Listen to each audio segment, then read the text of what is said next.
Joe Rogan Podcast. Check it out. The Joe Rogan Experience. Train by day, Joe Rogan Podcast by night, all day.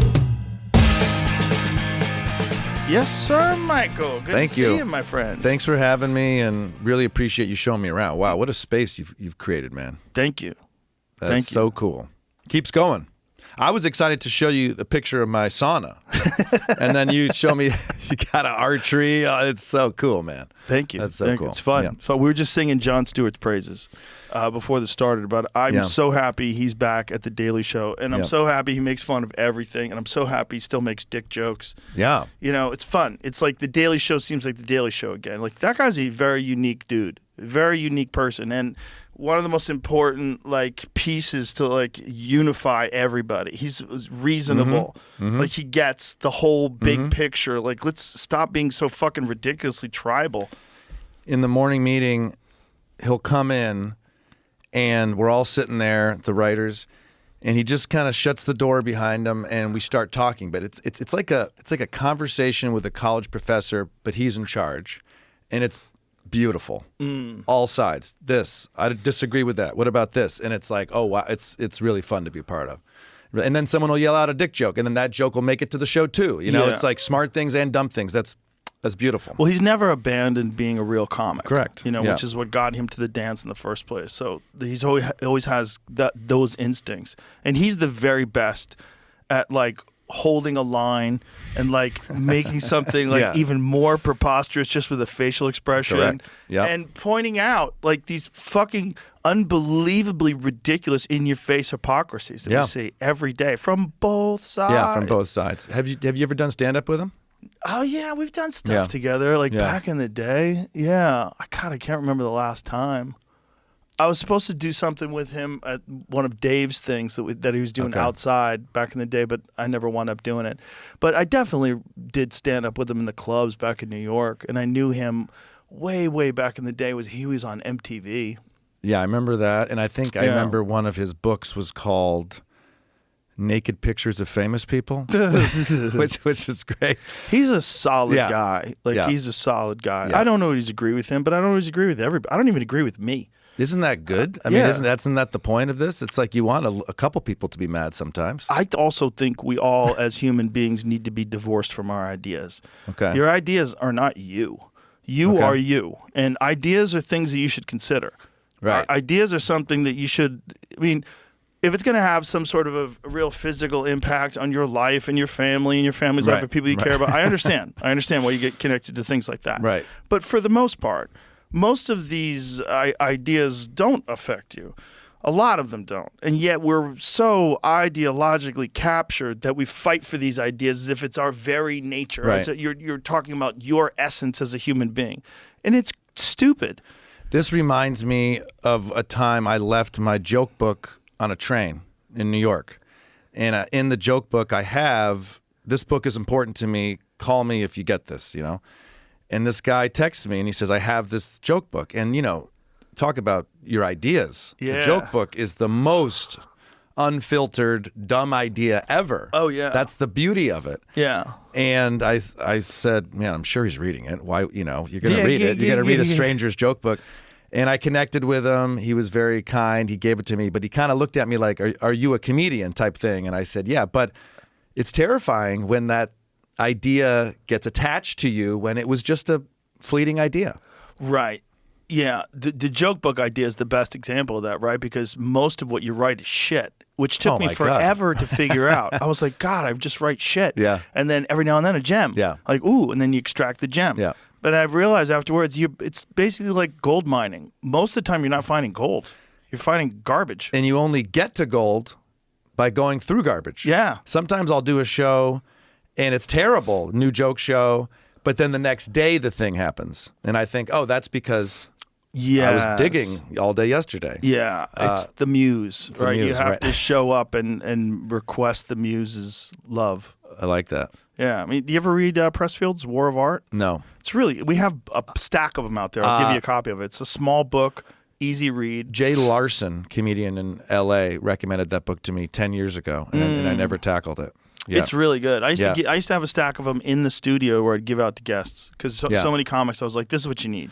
What's the essence? I will read it. Also, you know what keeps freaking me out? There's a shooting star above my head. Yeah, there is. Yeah, every now and then one will fly above your head. Cool.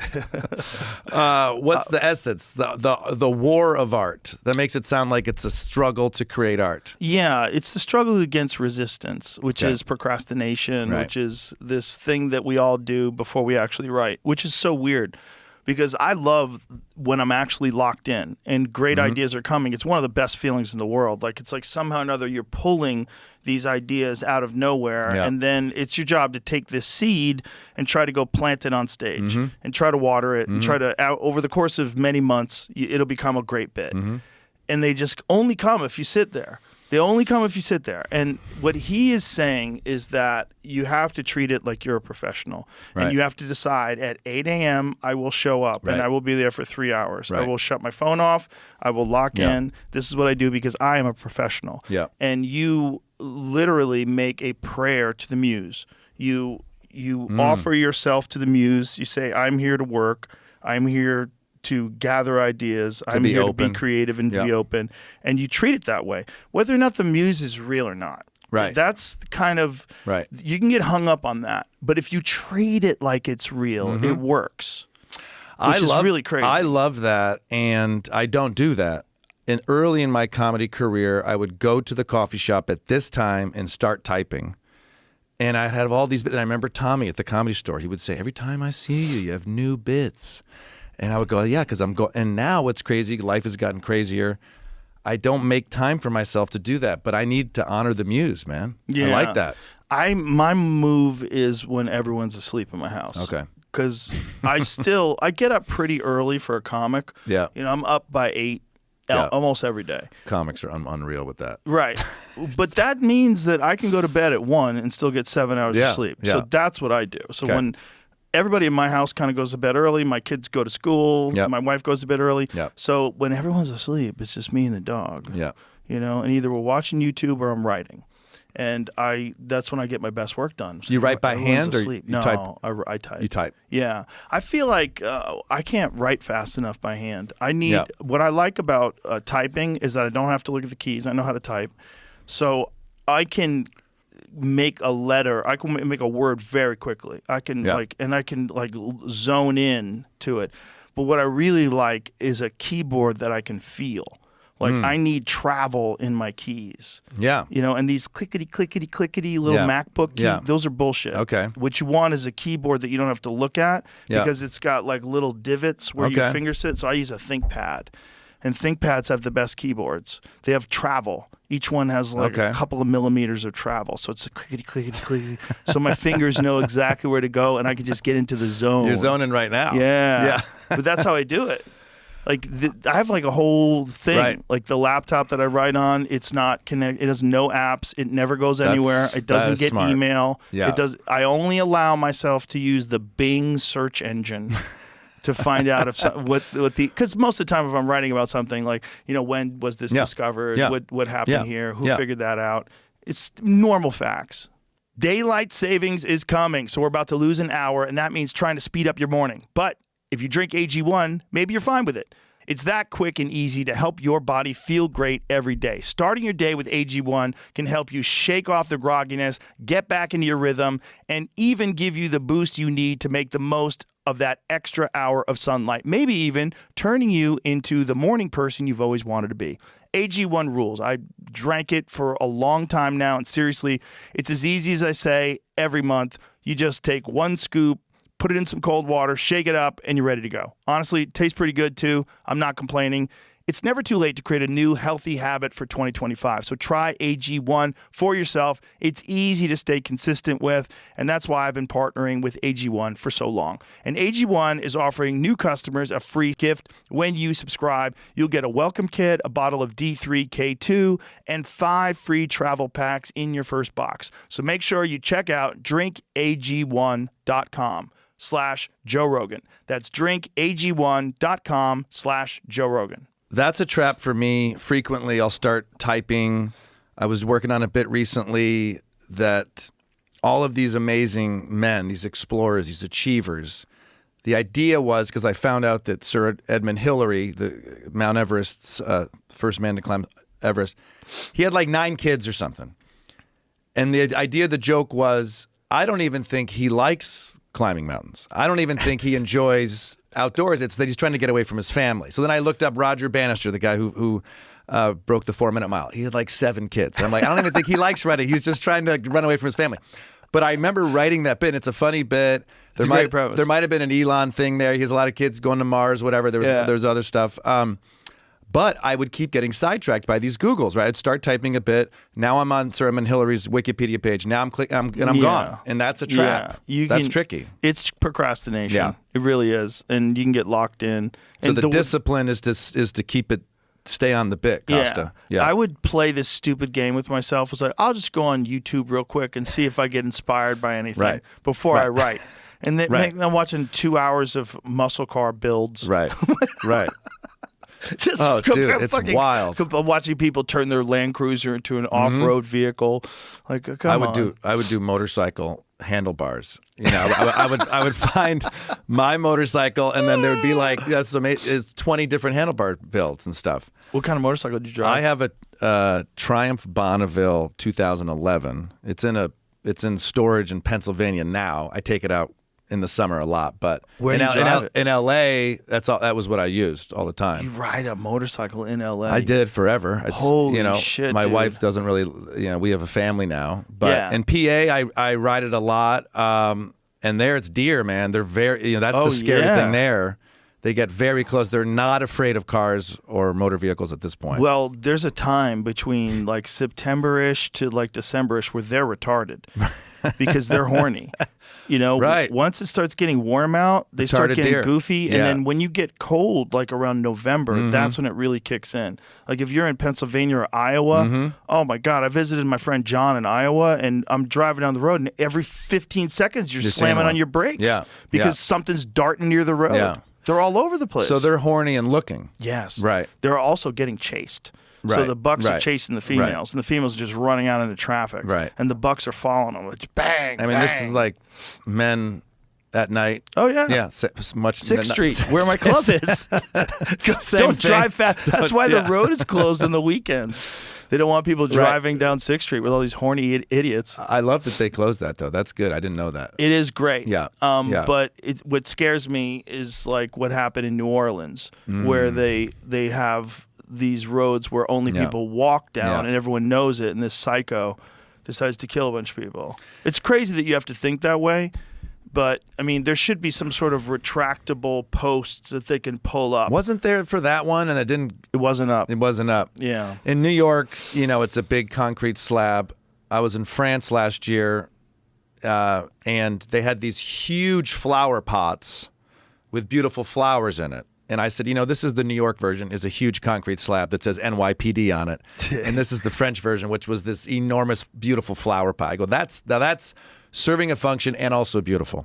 Yeah, well, the French know how to do things, They know right? how to do it. They know how to do it. They party.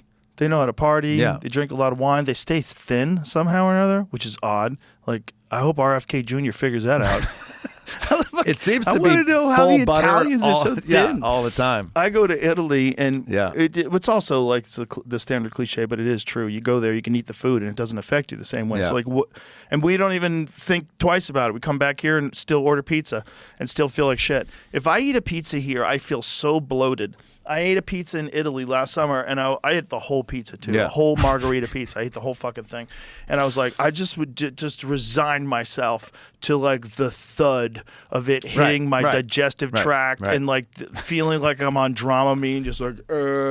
I resigned myself. I'm like, I'm eating pizza. Fucking, I'm in Italy. Happen. Let's just do it. Nothing. Never came. Right. Never came. I ate a whole pizza. I was like this the rest of the day. I was like, this is crazy.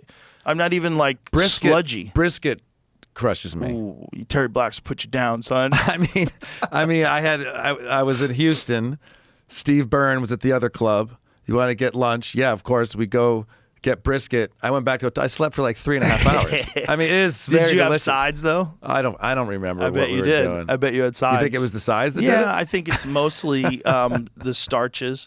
and the Okay. carbs. It's mostly like It's macaroni salad. Fatty, delicious meat. So good. Yeah. Terry Black's in town Okay, is my that's the spot? favorite. Okay. Oh my! They have a beef rib that is the most preposterous thing. You pick the bone up and the rib slides off the bone. Yeah. I mean, and when you slice into it, it's just juicy, fatty, smoky.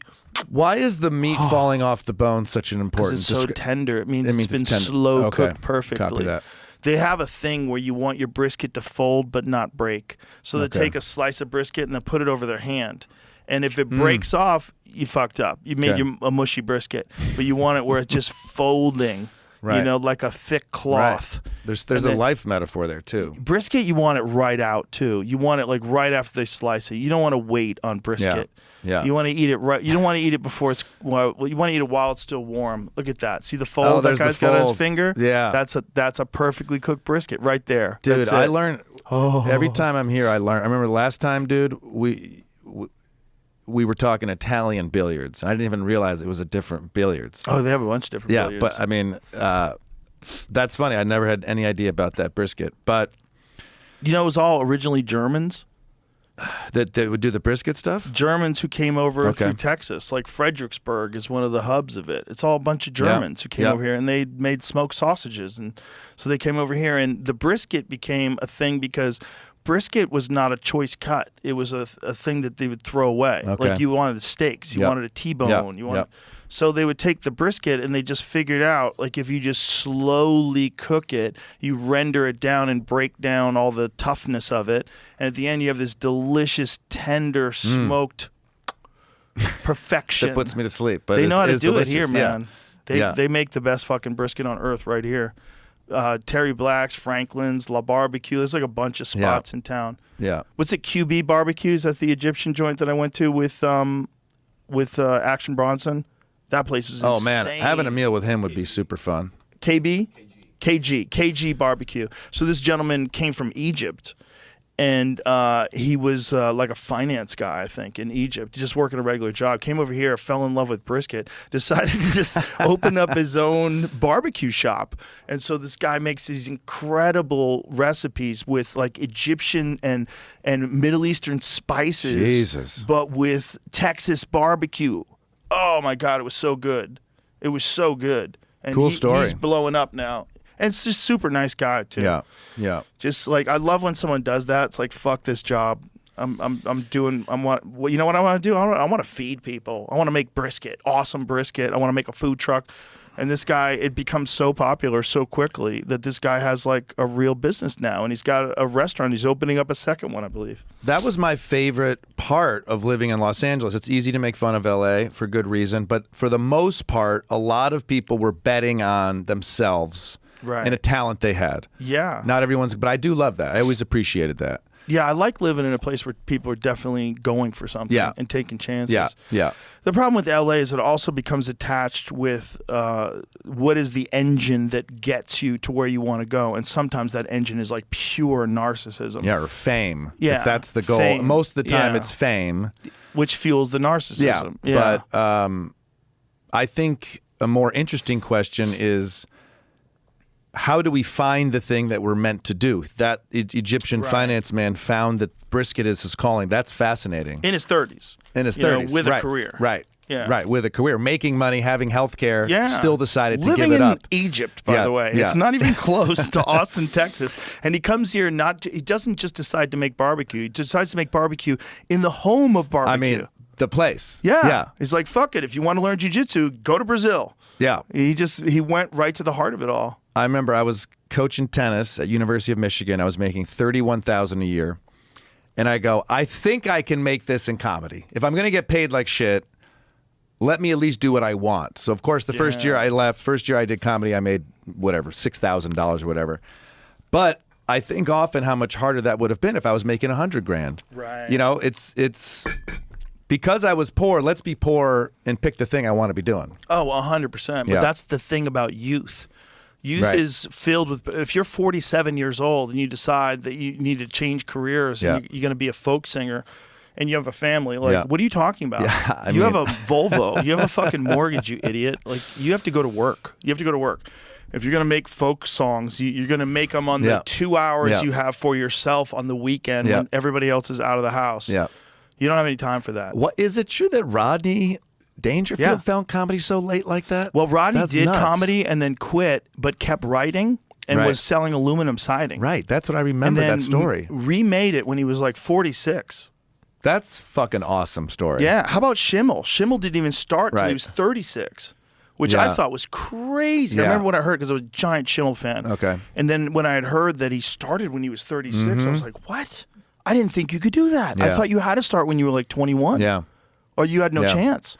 I remember starting at 27 and wondering if it was too late. Right. Isn't that crazy? Is that, or maybe it was 25. I forget. I wish I started at 27 because when I was 21, I was such a moron. Right. I just had no opinions on anything. So all my Right. jokes were basically about sex. It was like sex and relationships. Where were you at age 21? Boston. Boston. Okay. Yeah. That's right. You were in, I was going to say, because you were at least in a good comedy scene. You could see it was good a comedy. great yes. comedy Yes. scene. Yeah. You've talked about that. It was yeah. the best comedy scene. It was the best comedy scene because it was a comedy scene that had world-class comedians that the rest of the country didn't know about. Right. So it was a cheat Right. code. It was like you're in a gym and you're sparring with world-class fighters, like world championship caliber fighters that the rest of the world hasn't seen yet. Right. And that emerges sometimes in fight gyms. Like For sure. you have a bunch of like elite fighters, and then all of a sudden there's 3 world champions in this gym like 2 years later. Yep. Like Yep. that's what it was like in Boston because there was these guys that were the Steve Sweeneys and the Don Gavins who were as good as anybody that's ever done comedy. And no one knew who they were outside of Boston. Yep. And you get to see them every night just murdering. Was their drive to get out? No. It was to make money, stay there. Do coke and play golf. Yeah. Those guys were partying. They probably figured. I mean, I remember the documentary about Boston comedy where they said they would pay comics and coke. They were. It was a totally different yeah. kind of comedian. Yeah. There were these big football player-looking men, Right. who were rowdy, who partied all the time. Right. They were all heavy drinkers. Yeah. They all played golf.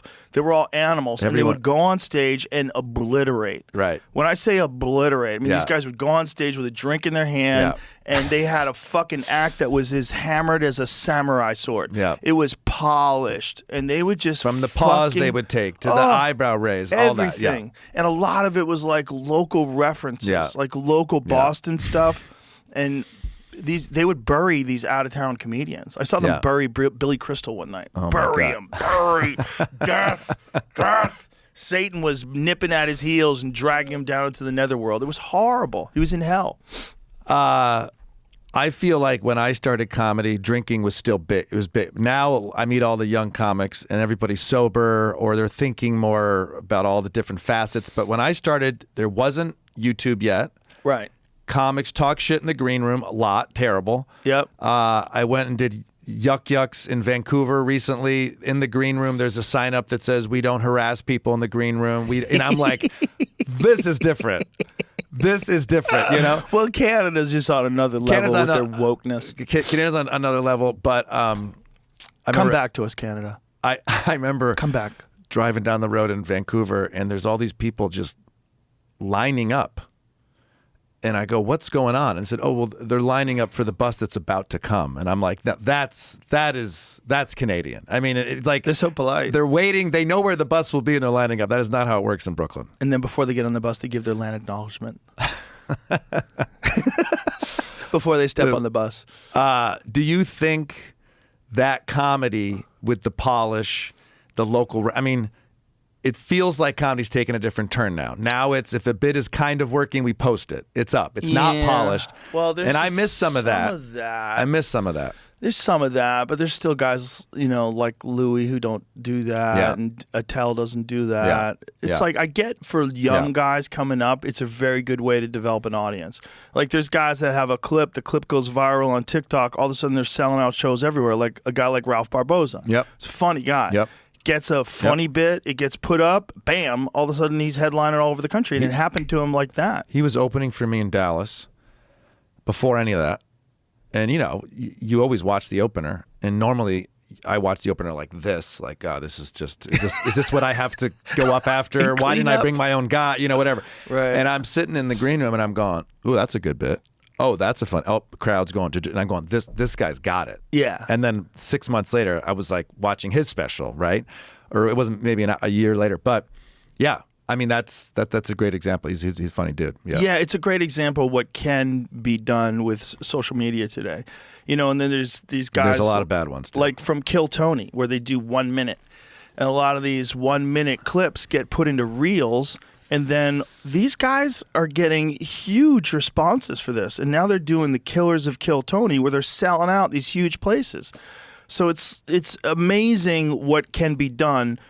But they don't have an act. They don't. Some of them do. Some like of them Ari do. Maddie's 12 Okay. years in. Okay. You know, he was doing Okay. stand-up in Australia. I actually worked with him in Australia Okay. in like 2016, I think. Okay. Somewhere around then. 2015, somewhere around then. So Ari's been at it for a long time. So he's really good. He's a really solid comic. So he's like headlining now because of this. And like, Right.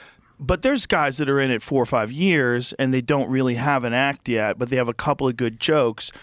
But they'll figure it out. They'll figure it out. They'll figure it out. But you don't want to figure all of it out on video in front of the whole world. That's what it is now. Yeah. I'm so thankful that as soon as I could, I posted my first set on the internet. But that was 7 years in. You couldn't even do it. Right. I would have done it too soon. I mean, it still was too soon. But it's okay. Yeah. You know, look, you go back and watch my first episodes of this podcast. They were fucking terrible. Right. I encourage everybody to go back and watch them. They're dog shit. Nobody would where watch it. does one watch the first? Oh, I bet they're on YouTube. They're on They're on somewhere, everywhere. yeah. They're somewhere. It's everywhere. But like when we first started doing it, I mean, there was no production value. It No. sucked. I was boring, you know. And then you figure out how to do it. It's like stand up. It is. Everything else. Go back and watch someone's first amateur fight. They look Right. terrible. It is. They make mistakes. It is very beautiful to watch. People get better at stuff. Yeah. There's a female tennis player right now named Andreeva. I forget how to pronounce her first name, but I just watched her at Indian Wells, and I saw her 4 years ago at the French Open. Everyone was saying, you want to watch Andreeva, and I'm like, this is a child that doesn't know how to play the sport. Why are we talking about her? I watched her last week, an absolute nightmare of a beast. You know, hitting the ball, the movement, her shape. And it was like, oh, every day she got better and to see that was nuts. And I always go back and watch oh my God, Novak Djokovic's first Grand Slam when he's got like the worst haircut and the baggy shirt and the backhand was looking different. Now it's just amazing to see how these athletes evolve. And I'm sure it's the same for fighters. And you mentioned it was. Sure, yeah. I love seeing that. Yeah, love seeing well, that. tennis is like all things, right? It's you. Yes. When you really do it, then you can truly appreciate people who are great. Yes. Yeah, like there's so many things that are like in martial arts. It's a big especially when things go to the ground. A lot of times people don't understand how difficult a specific maneuver is, like Yeah. how he did that, Yeah. how he baited him with Yeah. and then you have to there's certain things I watch where I'm like, oh my God, does everybody appreciate this? Right. That was insane. That It's was a insane. language. It's a language, and if you don't speak when Right. I don't speak MMA language, but that's where good commentators come in. They're excited for a reason. Yeah. That was something that we don't see very often, and that helps me. I assume that's how it works for tennis people or for non-tennis people when they're watching tennis. I'm sure, but I think only a person like you, who is a professional, could appreciate the technique involved and like the changing of Djokovic's backstring. Yeah. All that. I mean, I pause it. I make my wife come into the living room and I say, watch this. And she'll watch it and she'll go, that was good. And I go, are you even seeing what he did? He did a short slice to pull him in. And then he went, and it's like, but it's a language that I speak. And this is life, man. Picking these little things we have that we get passionate about is just awesome. Yes. And as I've gotten older, I used to shy away from tennis a little bit. It's an elite sport. It's got its own history. And now I'm just like, I fucking love it. I love that I'm good at it. I love that I know it. It's the fun Wokies pushed you away from tennis? No, the Wokies. It sounds like it did. It sounds like it was a little too elite. It was a little too country club, a little too segregated. It definitely it is those things. No, I think what happened. It doesn't have to be. It doesn't have to be. And that's why it's just a sport. Serena and Venus were such a fun fuck up to the sport. Do you know the Freeway Ricky Ross story? No. Freeway Ricky Ross was a guy who, Rick Ross, the rapper? Yes. He named himself after a famous cocaine dealer in Los Angeles called Freeway Ricky Ross. Okay. Freeway Ricky Ross was selling cocaine unbeknownst to him for the CIA to fund the Contras versus the Sandinistas. Okay, yeah. So this is the cocaine cowboy type stuff, isn't it? Type stuff, but this was about Oliver North. Okay. This was all about funneling money into the war. Yep. He was a tennis player, like an elite tennis player, That's but hilarious. couldn't even read. Couldn't read. Yes. And was this really good tennis player Right. who that was like what his hope for a scholarship. Right. And gets involved, starts selling cocaine, starts selling a lot of cocaine. I'm sure. Doesn't know how he's so successful because he's worked with the CIA. CIA's helping him. Goes to jail, learns how to read when he's in jail, becomes a lawyer in jail, gets himself off because they tried him on 3 strikes, but they did it for 1 incident. So they did it incorrectly. And so he gets out of jail. So incarceration educated him to the point where he got himself out. But his origins are as a tennis player. As a tennis player. He's a tennis player, like a really good tennis player. You know, Menendez brothers, excellent tennis players. One of them played at UCLA. Maybe not the best example. One guy's from, I'm talking about a guy from South Central LA who can't read. True. Just to say it's not necessarily an elite sport. That's it what you're have saying. to be. It's just a sport.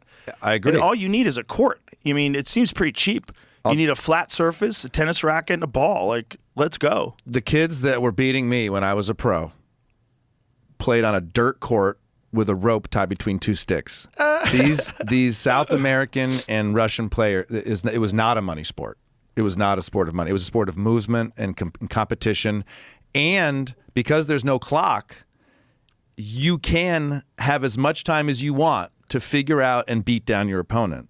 So that gets a certain type of athlete. You know, I think it was Jimmy Connors who said, "I didn't lose. I just ran out of time in that match. I would have figured it out, but unfortunately he beat me."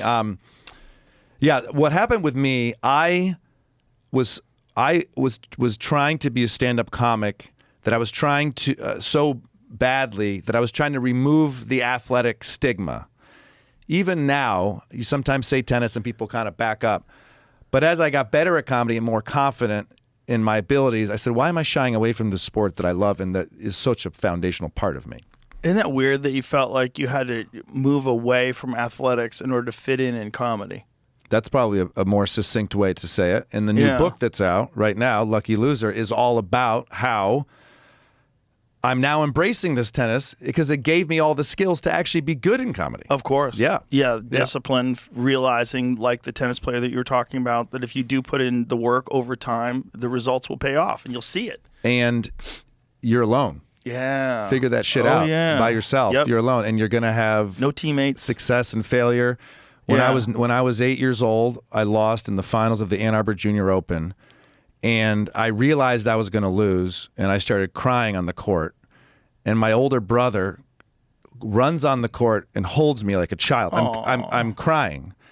There's a picture of that in the book. Now, as a parent, I'm going, who the fuck took that picture?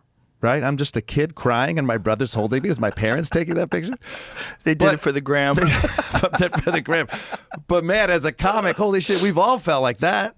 Yeah. Oh man, it's so personal when you fail as a comic. Well, it's important to learn how to lose at things. Everything. Yes. Like if you marry your high school sweetheart and you guys never broke up, and that's like, you probably missed out.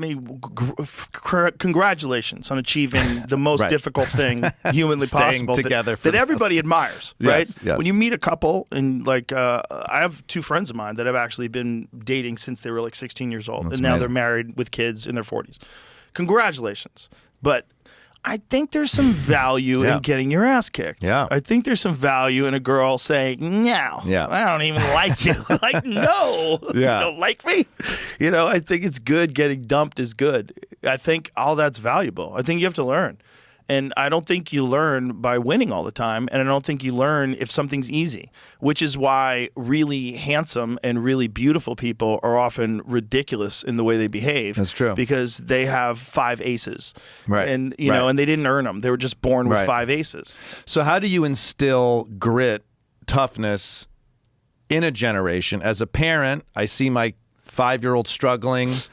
I oftentimes pop in. Let me get that for you. You know, she's trying to do little things, trying to do the buttons on her shirt. We got to, you know, and I do it for her, and I think I shouldn't do it for her. She should be struggling to do this. But this is a big issue right now, right? The younger generation, you hear that word grit. How do we instill that? Well, sports is a great way to do it. It's a great way to do it. It doesn't work with everybody because some people play sports and they come out even cuntier. They come out more aggressive or more competitive or more psychotic in their pursuits, and it just like it alienates everything else in their life. Or it creates trauma for them. Not real trauma, but... Or real trauma. Yeah. Fucking head trauma if you're playing football. Yeah. Yeah, there's... I think difficult things are important for kids. It doesn't necessarily have to be that. It could be art. It could be music. It could be something. But I think there's something when you put your attention to something and realize you can get better at this thing and you find yourself in that thing and you find your potential in that thing that you focus on. It doesn't have to, it's not necessarily that it has to define you, because oftentimes it does, unfortunately. Yeah. When people are really good at a thing, it becomes the whole essence of who they are as a person. Yep. But it's a valuable tool for elevating your human potential. And it's also a way that you can quantify effort versus results. And you can do that in sports and games and in chess and in art and things that are difficult. Like you could say, like, I am so much better at playing guitar now because I've been playing 3 hours a day for 6 months. And look what I can do now. So I know that there's a thing. And it teaches you that if there's a thing that you really love and you focus on it, that thing, if someone does it for a living, why can't you? Yeah. Why can't you? Yeah. Why do I have to be in this fucking bullshit office, in this cubicle with these stupid papers that I don't give a shit about that I have to fill out for this company that I don't give a fuck about? This episode is brought to you by LifeLock. Tax season is already stressful. You shouldn't have to worry about identity theft on top of everything else. And trust me, it's a big worry, especially since during tax season, your sensitive info does a lot of traveling to places you can't control. It goes through payroll, your accountant, or your tax consultant, and countless other data centers on its way to the IRS.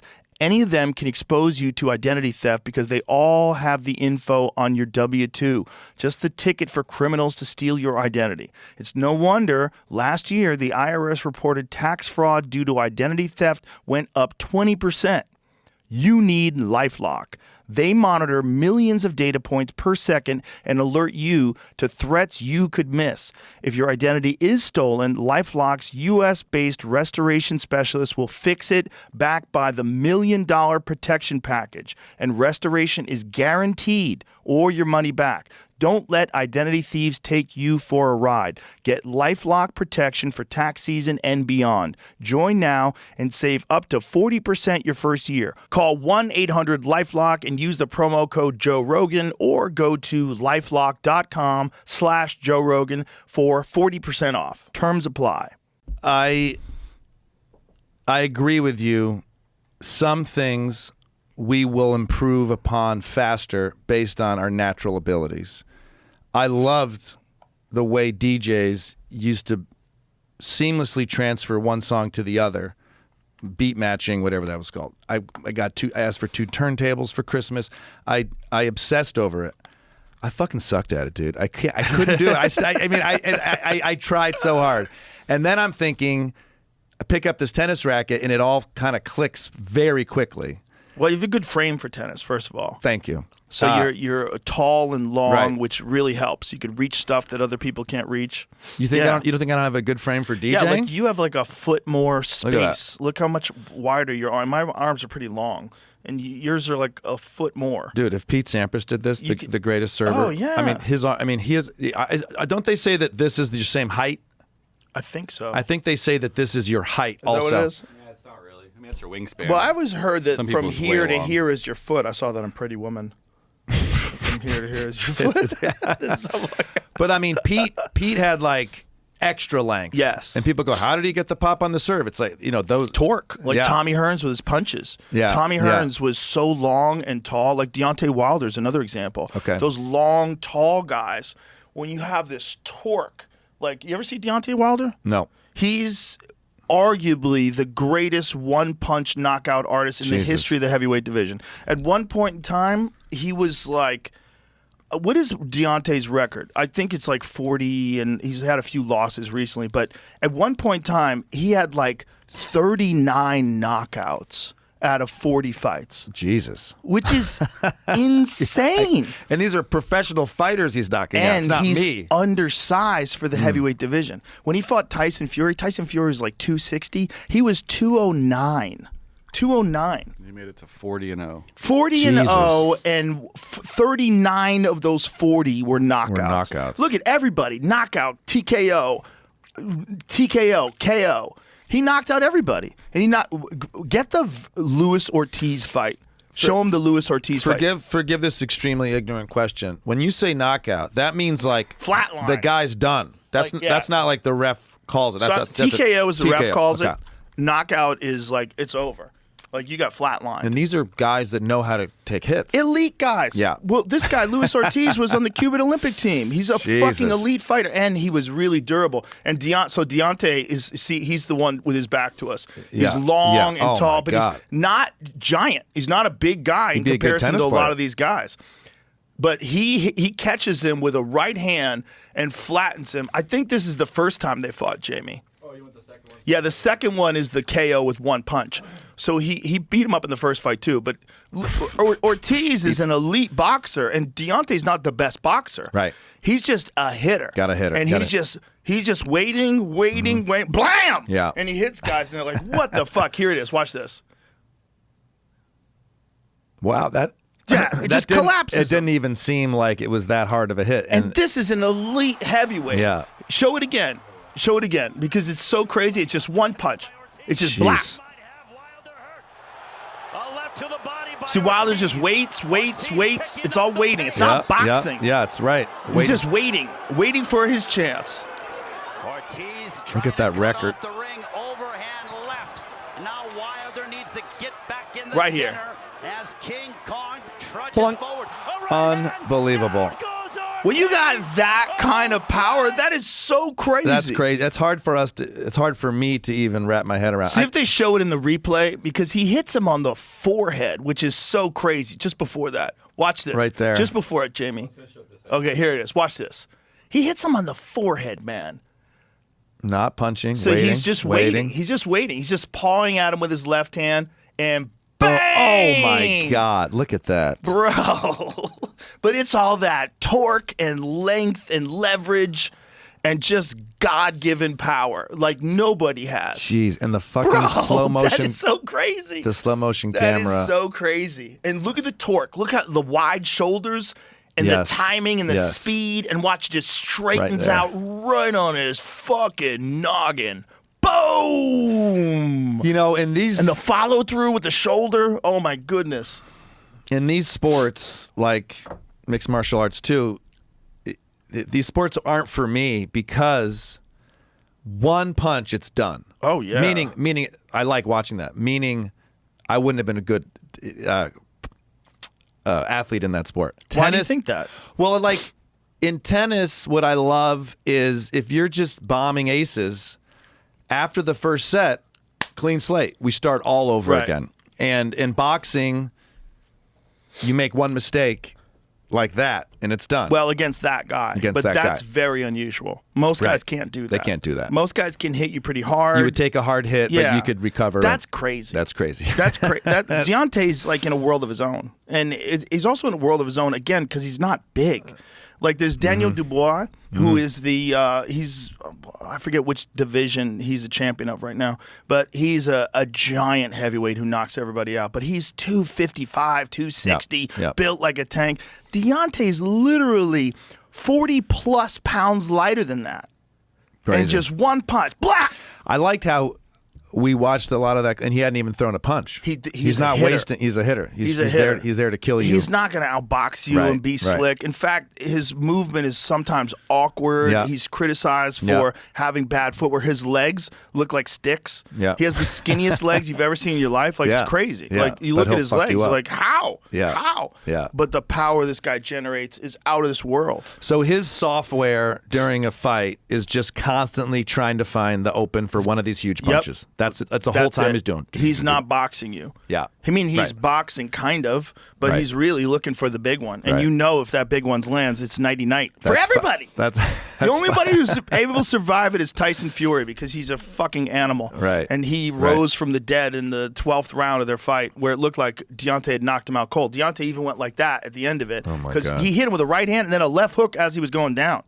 And he went flat out on his back, and Tyson Fury rose like the Undertaker and got right back and won the rest of the round. But that's just because that's another very, very rare human being, Tyson Fury, just an animal. Jesus. Just an animal. One of the greatest boxers of all time. And one of the greatest heavyweights, without a doubt, of all time. When you get hit like that, there's got to be an enormous physical pain, duh. But then there also is like, don't you get scared then after a big hit? Well, like you that? get super confused. You get confused because I would get scared. You know, you got to kind of shake off the cobwebs. Your ears are ringing. Yeah. Your legs don't work right anymore. When you get knocked down, I only got TKO'd once in a kickboxing fight, Okay. and ironically, it didn't hurt. Okay. The punch that hit me just twisted my jaw. He hit me with a left hook, and my legs just gave out, like weep, like gone. It's the craziest feeling. It's like it's not like you got hurt. It's like your legs just shut off. Right. Like he clipped me with a left hook that I didn't see in an exchange. And when you get hit on the jaw, something happens in the jaw, and I don't know what it is with the nerves behind your neck, but it just shuts everything off. Right. And you're conscious, which is weird. Like, so it was completely like they conscious, just but my legs disconnected just the- like disconnected and went down. But they reconnected right away, and I got up and I was like, oh no, I'm in trouble. Right. Like they weren't Right. working good. Like everything wasn't working good. And then I got dropped again. He hit me with an uppercut and dropped me, and then the referee stopped the fight. But Oh, shit. totally conscious the whole time. But the feeling that you get when you get hit real hard is real weird. It's like nothing works right anymore. Yeah. And you got to get on your bike and try to move around and get everything working again. And Right. it might take 30 seconds And that's before that 30 seconds when he's also Swarming trained to kill you. Now in the UFC, it's way more accurate because when you get knocked down, they climb on top of you and Right. beat your fucking Right. brains in Right. or strangle you. Right. Which is really what's supposed to happen. Right. The whole thing of letting someone get up, what Right. you're really doing is giving them a chance to get more damage. That's true. Because they can recover, but not all the way. You know, Right, sometimes right, sometimes right. the guy gets rocked early in a fight, and you can tell for the whole rest of the fight they're still fucked up, and they're very defensive. So it's safer, in your opinion, the way UFC does it, where if you start wobbling, I'm immediately on you trying to kill you, and then it's like, as opposed to boxing where they would get you up and you maybe. I don't think either one is safe. Right, I okay. think it's an unsafe sport. It's as safe as we can make it. Right. We have laws when you can hit someone. You Yep. can't hit them in the back of the head. Yep. But it's not safe. Yeah. It's a very dangerous, very scary sport. Yeah. But I think realistically, when someone gets hurt and someone finishes them off on the ground, that's probably less damage than they would have taken if you Okay. gave them a standing 8 count, Okay. dusted their gloves off, made them move forward, and let them go back again and get really mollywalloped. Right. You know, Right. because a lot of times those are when the real bad KOs come from, is when a guy's hurt and then Right. he stands Right. up and The only thing I can even closely compare this to is being in a car accident. yeah. And Let me show you one of the greatest examples Yes, of that. please. Alex Pereira, who was a 2-division Glory World Champion. Pull up Alex Pereira KO's Jason Wilness. So he's like the most destructive kickboxer in the history of the sport. Okay. And he went over to the UFC, became a 2-division UFC champion, just lost his title last weekend in a really close fight. Great fight. But he hits this guy with a head kick and drops him. And you can tell this guy's fucked. Right. But they give him the standing 8 because it's in kickboxing, not Right. in MMA. Okay. They give him the standing 8 count, dusts his gloves off, you okay, come forward. And then he gets hit with a flying knee on the chin and just sent into the shadow realm. Right. And it didn't need to happen this way. And this is what happens when you take a guy who's like Right. really rocked and kind of fucked. So watch this. So he catches him with a head kick. So he's, by the way, Jason Wellness had beaten him twice before. So he drops him with the left hand. Okay. Is this the first fight? Yeah. I don't know. Or is this the head kick? I don't know. Full fight. I don't know if this is the one. I think this is the one when they went back and forth. I don't think this is the one where he KOs him. I think this is the one where he drops him. 65, maybe. I guess that's later. Yeah, try to find the later one. This is it. This is the one because I can tell by his haircut.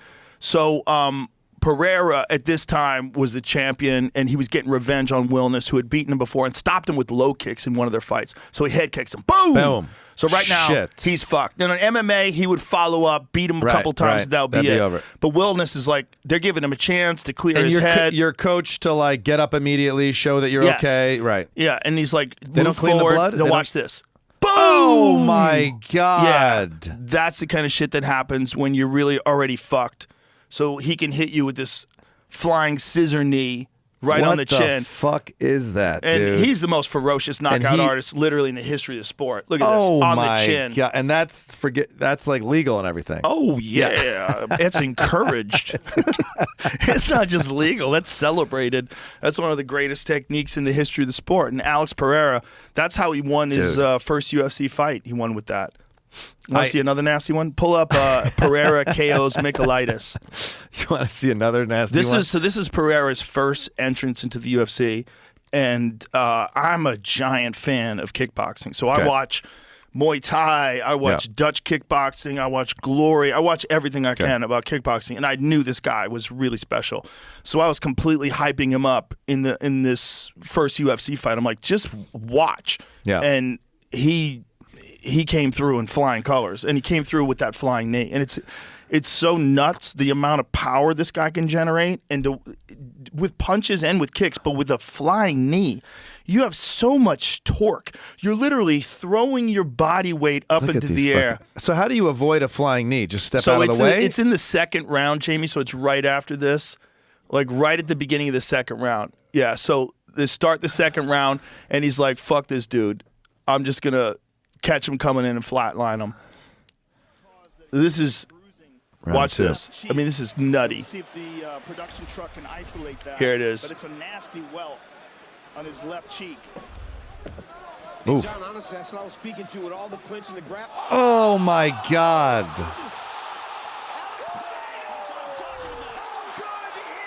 That is so fast. He's such a fucking animal. He's such a monster, dude. So how would you even? You can't block that? You just try to get out of the way of that. You have to get the fuck out of the way of that. You don't want to block that because if you're you certainly should block it rather than take it on the chin. But once he's in the air like that, if that catches your arms, it could break your forearm. I mean, the amount of power that's involved in that particular technique is fucking extraordinary because it's a natural movement of your hips. It's a thing that you do your whole life, running and jumping. You're doing so you can explode very quickly, and you're hitting someone with your knee, which is the most immobile part. Like if you want to hit someone with a joint, it's elbows and knees, but the knees preferable. But aren't you putting yourself in a vulnerable position to throw a flying knee? Yeah, you got to wait till a guy's fucked. Right. Okay. And that's what he does. He waits till you're fucked. Because you are jumping in the air and exposing yourself. So what I would do is I would move out of the way, Joe, and then I would pop him. I would pop him. But some guys are just really good. Like John Jones, when he won the light heavyweight title, one of the craziest things that John did, he was 22 years old, and he's fighting Mauricio Shogun Hua, who is a legend. He was a light heavyweight champion. He was a legend of this organization called Pride in Japan, where they sold out like 90,000 seat arenas. I mean, he's a real legend of the sport. And John opens with a flying knee. First move, flying knee, catches him, and then just beats the shit out of him and wins the title and becomes the youngest ever UFC champion. That's a great Watch name. this. This is the beginning of the fight. No, Shogun is, like I said, he's a fucking legend and a knockout artist. And John starts right away. Boom! Bang! Flying knee to open up the fight. And just put on a clinic. And won the title at 22 years of age. That's a ballsy move to start with that. He's a ballsy motherfucker. Yeah, that's a big swing right out of the gate. Yeah, the flying knee. Crazy move. But some guys can pull it off, and it helps being tall. Like Alex is very tall. Yeah. John's tall, so it's hard to hit their chin. But, it doesn't always work. Like sometimes guys do it, and they get knocked out cold. How does your fucking kneecap not break, too? It doesn't. No, your kneecap versus chin, I'll take kneecap all day long. Right. Especially when your knees are bent and you're hitting them with this part right here. You can hit that pretty hard on things. You'd be surprised. I have so much respect for these athletes, and I can't be far enough away from it. Just want to see it go wrong? I want to show you the flying knee go wrong. Pull up Fedor Emelianenko versus Oh, Andrei Arlovsky, I'm sorry. You want to see a flying knee go wrong? Yeah, Andrei Arlovsky, Fedor Emelianenko. So this is Andrei Arlovsky was actually winning this fight, and he actually was kind of tuning Fedor up, and he was hitting him with some big shots, and he got a little crazy, and he leapt in with a flying knee and got flatlined. Well, this is what you would do. That's what I was thinking. This is what I would do. No, but I was thinking this is a vulnerable position. You don't want to be in the air. True. So he's fighting the guy with the bald head. That's Fedor Emelianenko, who's a legend. So watch Arlovsky. He catches him with the kick. He's feeling cocky. Tries a flying knee. Right. Boom. Oh, shit. Flatlined. But he's fighting in Fedor. That's literally the greatest heavyweight of all time. If not one of the greatest. Like, there's the argument that he's the greatest. So he catches him on the chin as he's leaping in. Like, perfect punch. So the guy with the beard thought he was vulnerable. Yeah. He was beating his ass a little bit. And he made a mistake. And he tried to come in cocky with a flying knee, and he got clipped on the jaw. Oh, my God. And as soon as he gets hit, you just see his flying knee just drop. Also, you got to think where Fedor threw that punch, because Fedor knew he was going in the air. This is like the reads this guy's able to get. Yeah, he sees Arlovsky make a motion, like bend at the knees, here we go. like he's going to launch himself. And so if you look at where he punches him so high up in the air. So he knew where his head was going to be. Look at that. Look how high is...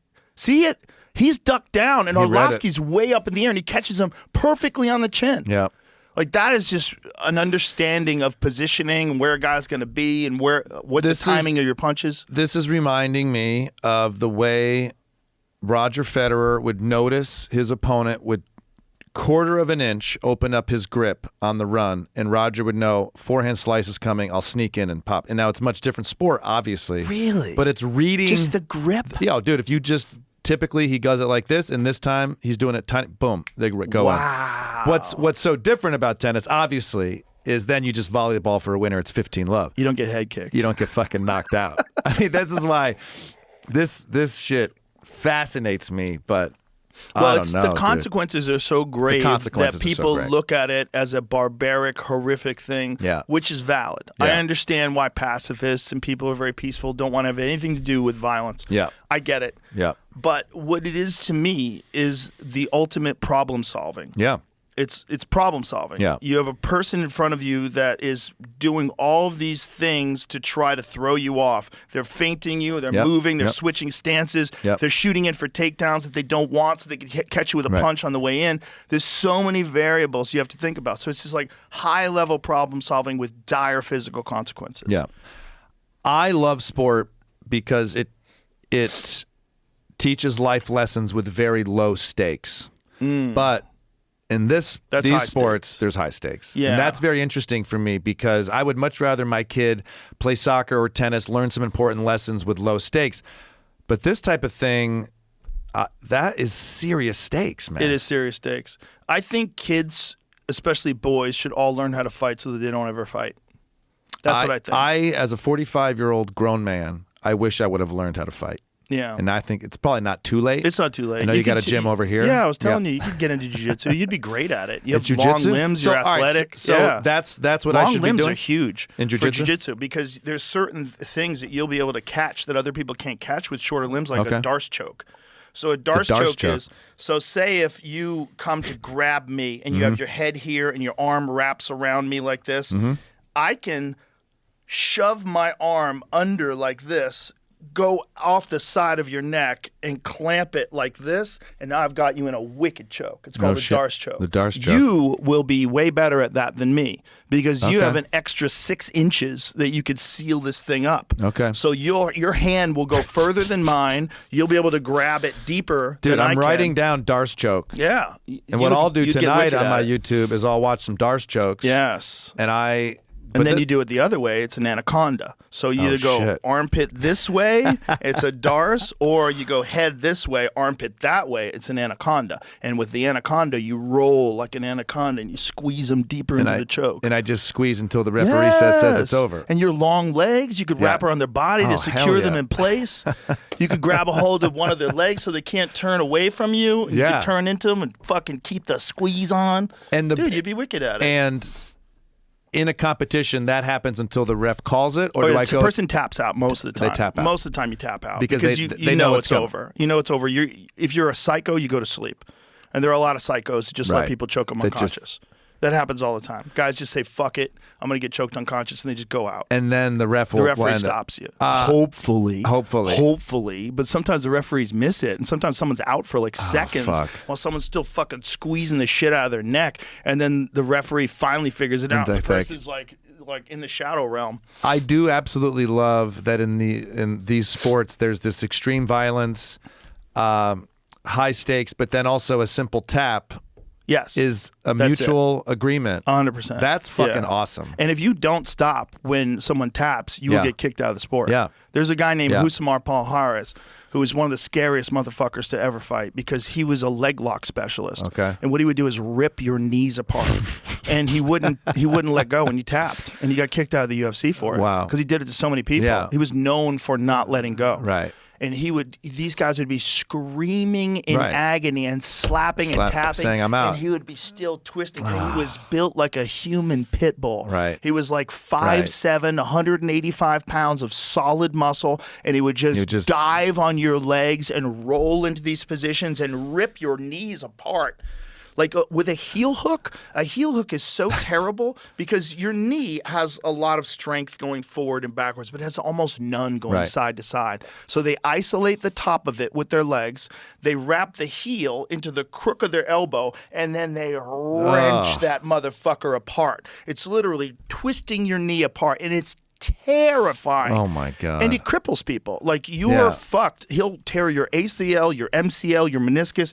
You're going to go a whole year before you can fight again. You're going to have to get surgery to reconstruct your knee, and then your knee's never going to be the same because your meniscus is shot now, and maybe some of your cartilage. So this is him. I don't know. Oh, I don't know. So this is a fight that he had against David Avalon, and this is fucked because they stopped the motion and they put him back into the same position. And when they put him back into the same position, he doesn't let go. So he holds on to the heel hook and just wrenches the fucking shit out. Like this right here. He let go there. Because I think they were like chastising him to make sure. Like, look at that. Look at what he does. I don't want to look, really. And look at the build on this guy. Palhares was a fucking specimen. And he's trying to turn the knee sideways. He's ripping this shit apart right here, man. He's pulling it backwards. It's backwards and at a slight angle. I mean, this is horrific. And look at the build on Palhares. Imagine the fucking force, the size of this guy's legs, the size of his torso, and perfect technique. And he's just ripping his fucking knee apart. That's a nasty knee bar right there. That's so horrible to watch. But in MMA, he wound up getting kicked out of the UFC because I think it was Mike Pierce. See if you can find the Mike Pierce fight. It might not have been Pierce at one of these fights. I love that the tap. Generally speaking, it does. Of course. But in this case, the Mike Pierce one, he's screaming and tapping, and Palhares is terrible. Still ripping it apart. I mean, one of my favorite parts of tennis is how they'll battle for 5.5 hours, and then they calmly walk. So here it is. Look, he's tapping. Watch. So he gets it. He's tapping, and he won't let go. He's still, when the referee's on him, he's still yanked on it. So that extra second will just rip your shit apart. So he taps immediately. See, none of this has to happen. Right. He was tapping immediately. I feel like the ref was on that. I know, but it's like Palhares doesn't give a fuck. Yeah. He's out for blood. I mean, he had like a crazy childhood. He grew up on a farm with like no food. Like it's really like he's right, feral. Like, he's feral. And he's super technical. Which would serve you, I'm sure. Oh yeah. Yeah. Well, until you get kicked out of the sport, you know. God, it's incredibly violent, but also systematic in its understanding of the human body. Oh yeah, we're gonna know that the knee doesn't go this way. No, it's really technical. All sports are like this, actually. Yeah, I think all sports at the highest levels, they have to be like that because you only get so far with genetics and so far with natural speed and endurance. There's certain aspects of it that require a careful, considered study.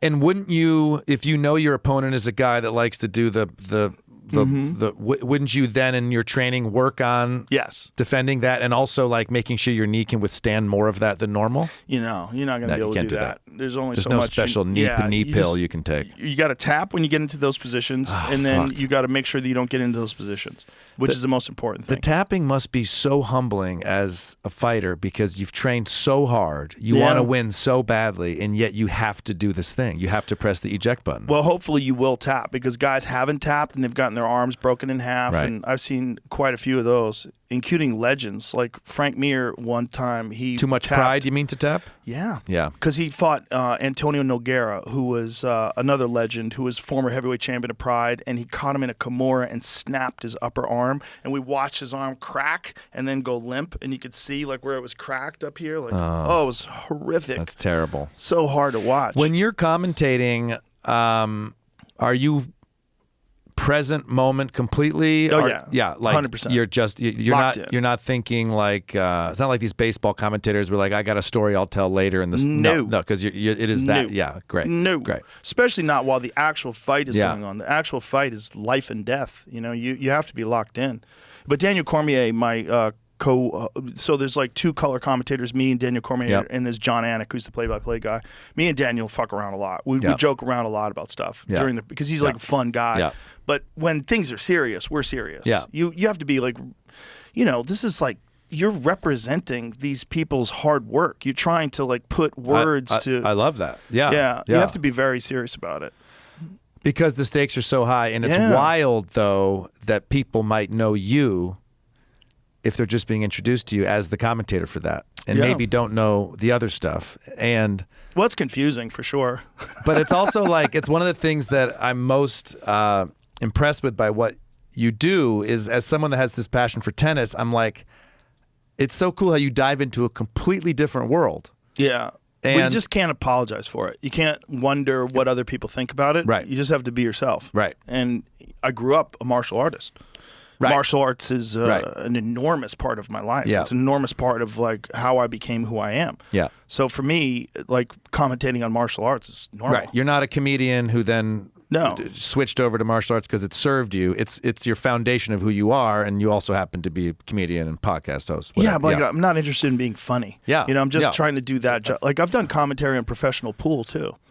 Whoa. Because I play pool, Yeah. like, and Yeah. I play pretty good. Yeah. And so I really understand the game, and I know what's going on. So I've done commentary on that too. And What- it's the same thing. It's What's like, your favorite pool movie?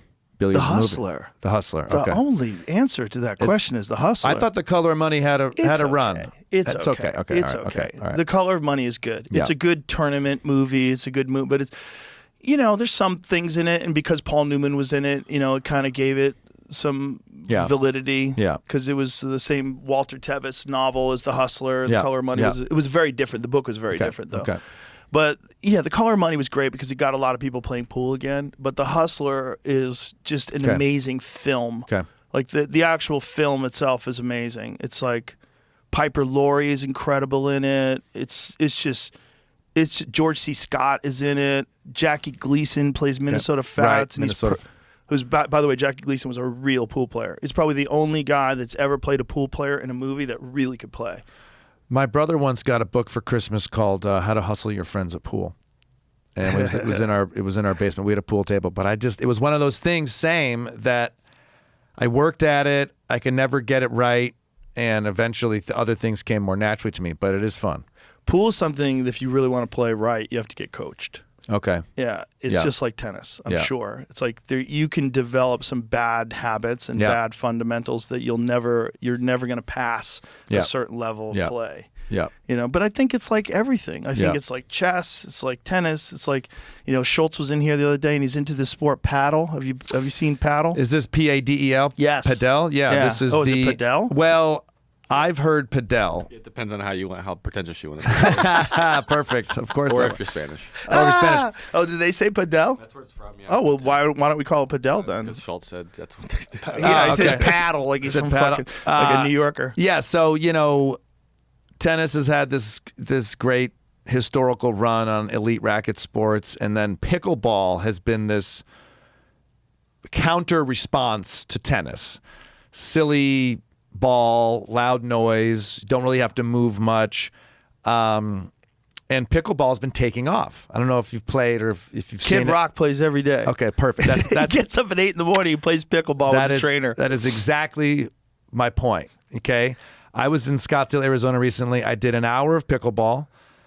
The community there had music going, cracking beers. Kosta, come over, play with us. Very fun. Very fun. I then go over to the other side and play tennis, which is my sport. And no joke, this older couple says, "You're talking too loudly on the courts," right? It's this beautiful dichotomy of these two sports. I don't know if pickleball's a sport, but padel comes along and seems to be this middle ground. Yeah. What I don't like about pickleball is you get to what they call the kitchen line, and you can't move anymore. You're frozen. So you just stand there frozen, and you knock the ball around. I like a sport. I want 360-degree movement. I don't want to be. I don't want the dimensions of the court to restrict my movement or the rules of the game.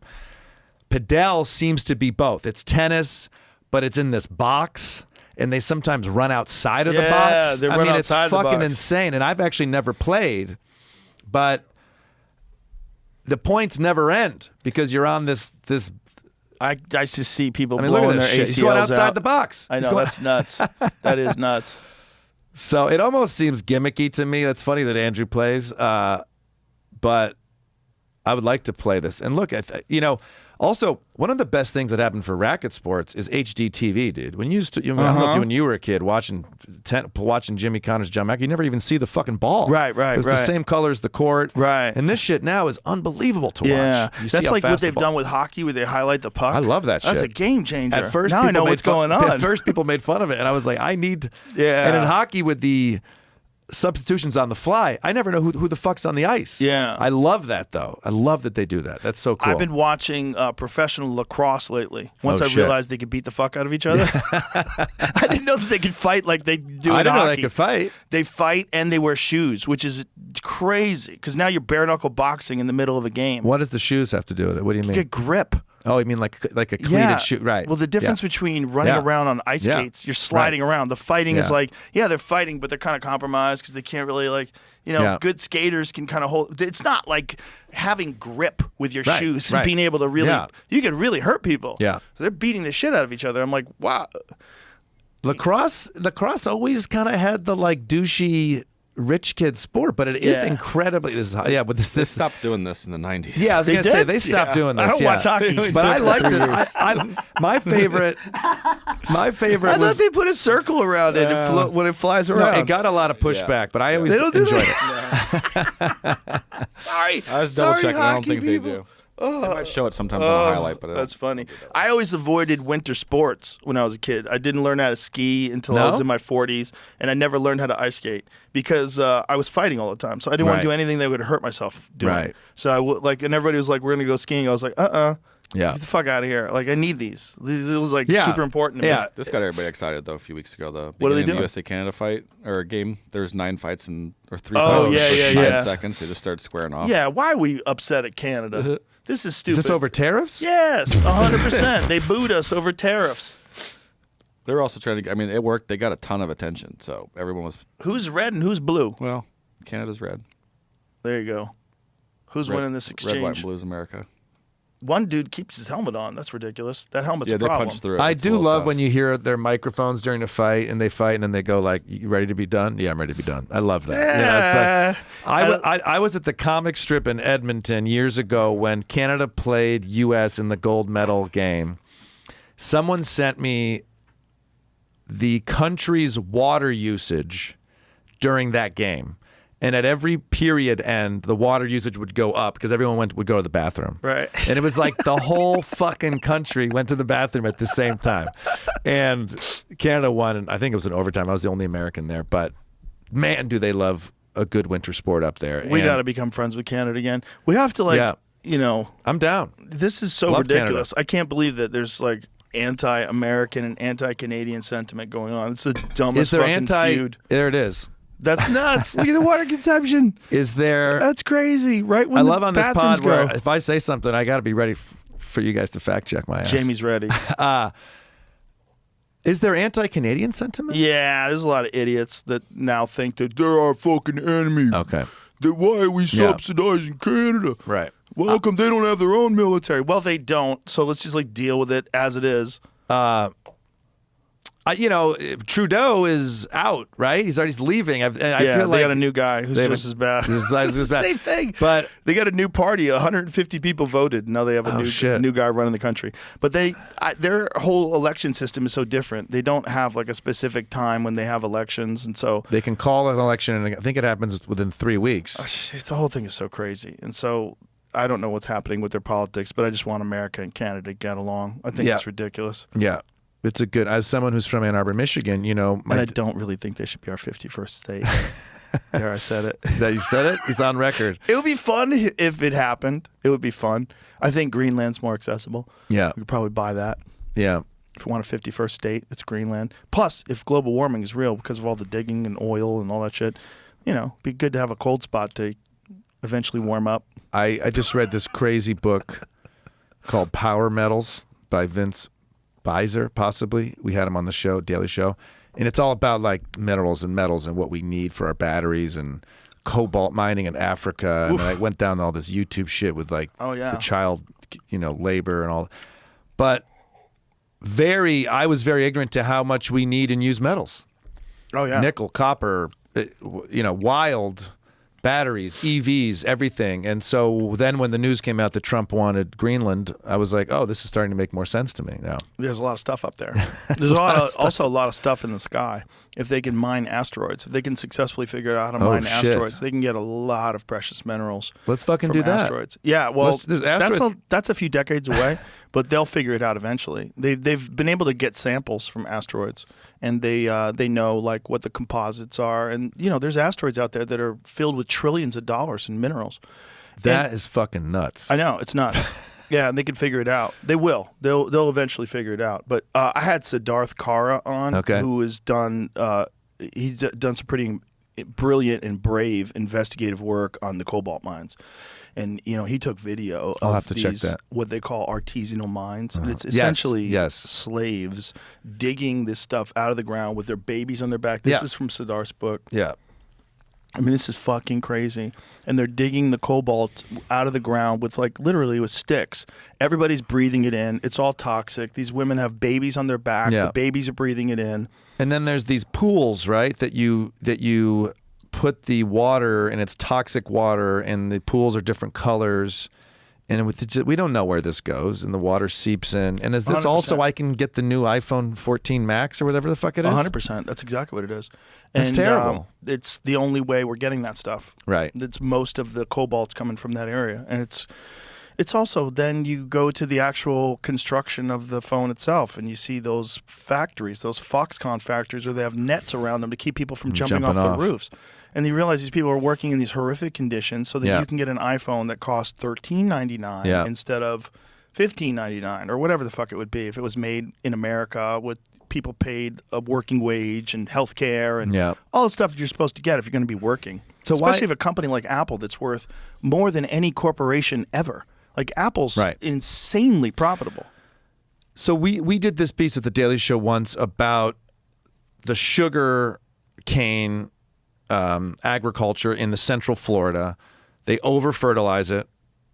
Makes more sugar faster. All of the fertilization goes down to Lake Okeechobee, then goes out to the oceans where the algae blooms, the manatees die, da-da-da. And I'm just going, I think most people would pay an extra 25 cents a year for this not to happen, to spend more on sugar. Why are we doing this? Why I would pay more to have my iPhone be made in America by American hands. Yeah, we've talked about that, but the problem is the infrastructure that's required to be able to build phones here is a decade away. Right. It takes a long time to build the kind of factories that can have like the tolerances of these chips, and they've been doing it in China forever. So it's fucking wild. I mean, I was loading my kids in the car, put my phone on top of my car because I didn't have an extra hand, forget it's there, driving through Pennsylvania. Yeah, and it's gone. I hear it bop, bop, bop, all over the highway. It's bouncing. I stop. I finally find my phone in the woods, and 911 is on the phone. Whoa. We recognize that there was a crash. Are you okay? And I'm like, shit. How the fuck? What? Holy shit. That's in this thing? Yeah. That's pretty wild. It's wild.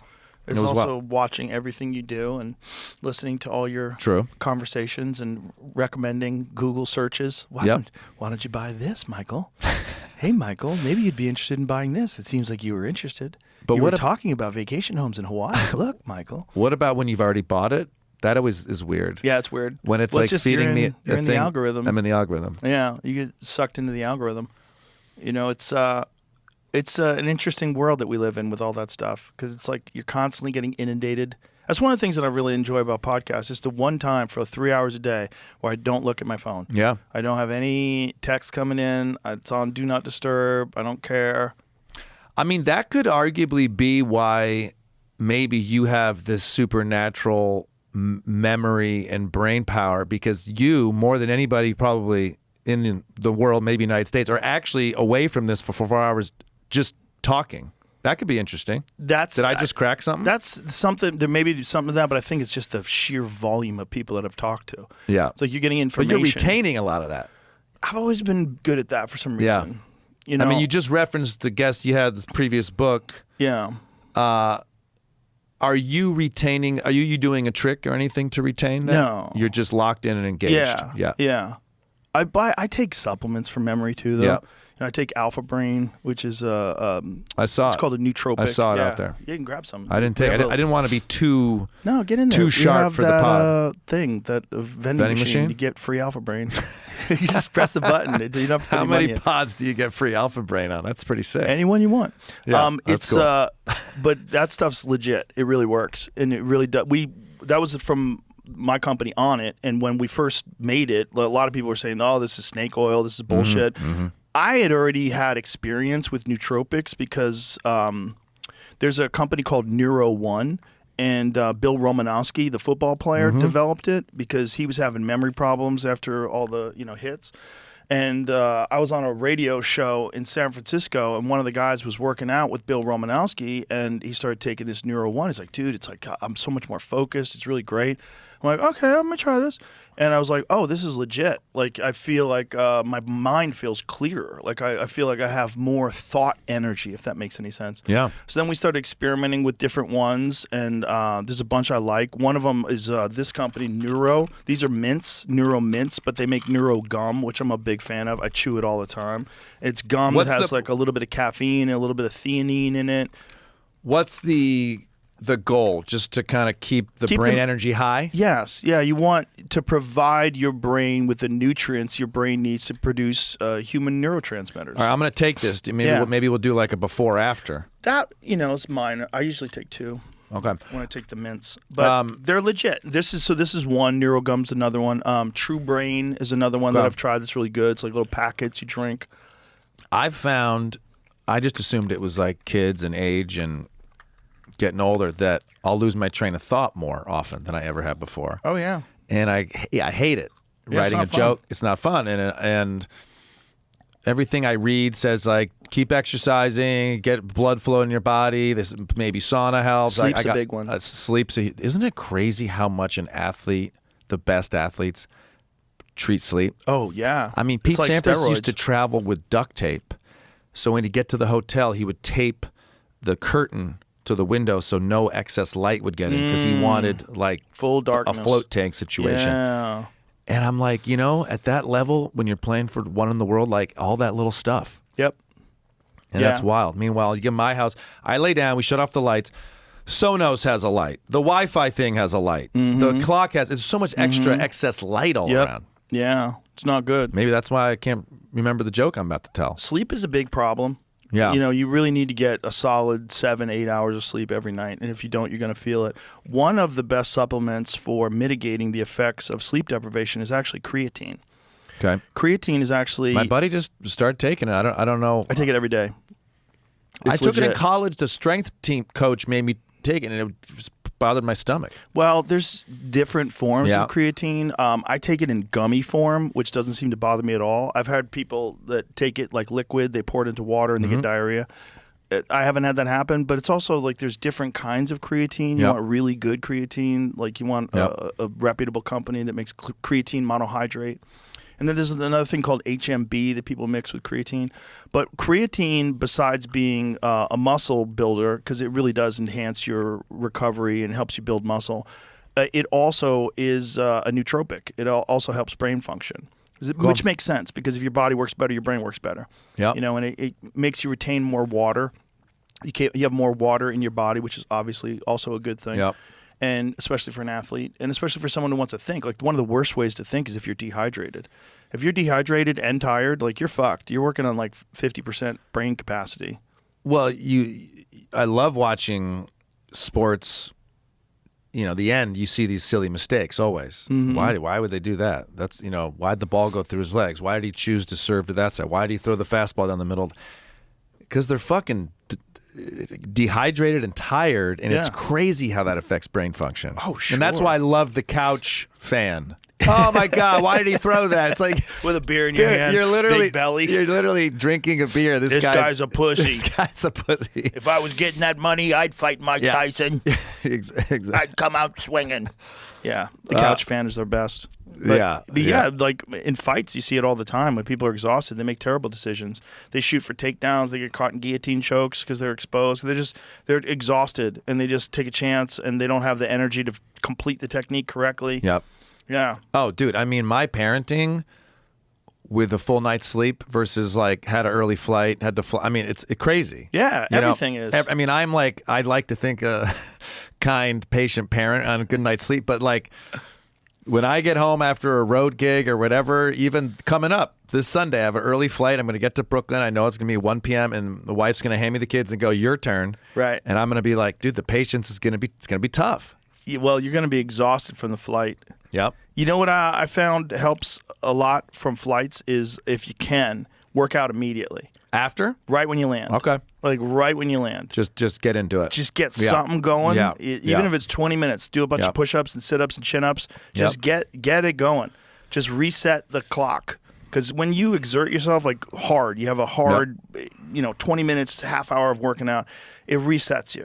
And you're like, okay, I'm back. I'm okay. I'm very excited about this weekend because my former assistant coach at Illinois, where I played tennis, is the head coach here at Texas. Oh, at UT? So, UT. Nice. So he's won an NCAA championship. His name is Bruce Burke. He's an excellent coach, but he's like, dude, come hit with us. Oh, wow. So I'm going to be training with the Texas team, and they're beasts. These guys are, that's exciting for me. That's cool. That's super fun just to get to do that. And then perform at Mothership, dude.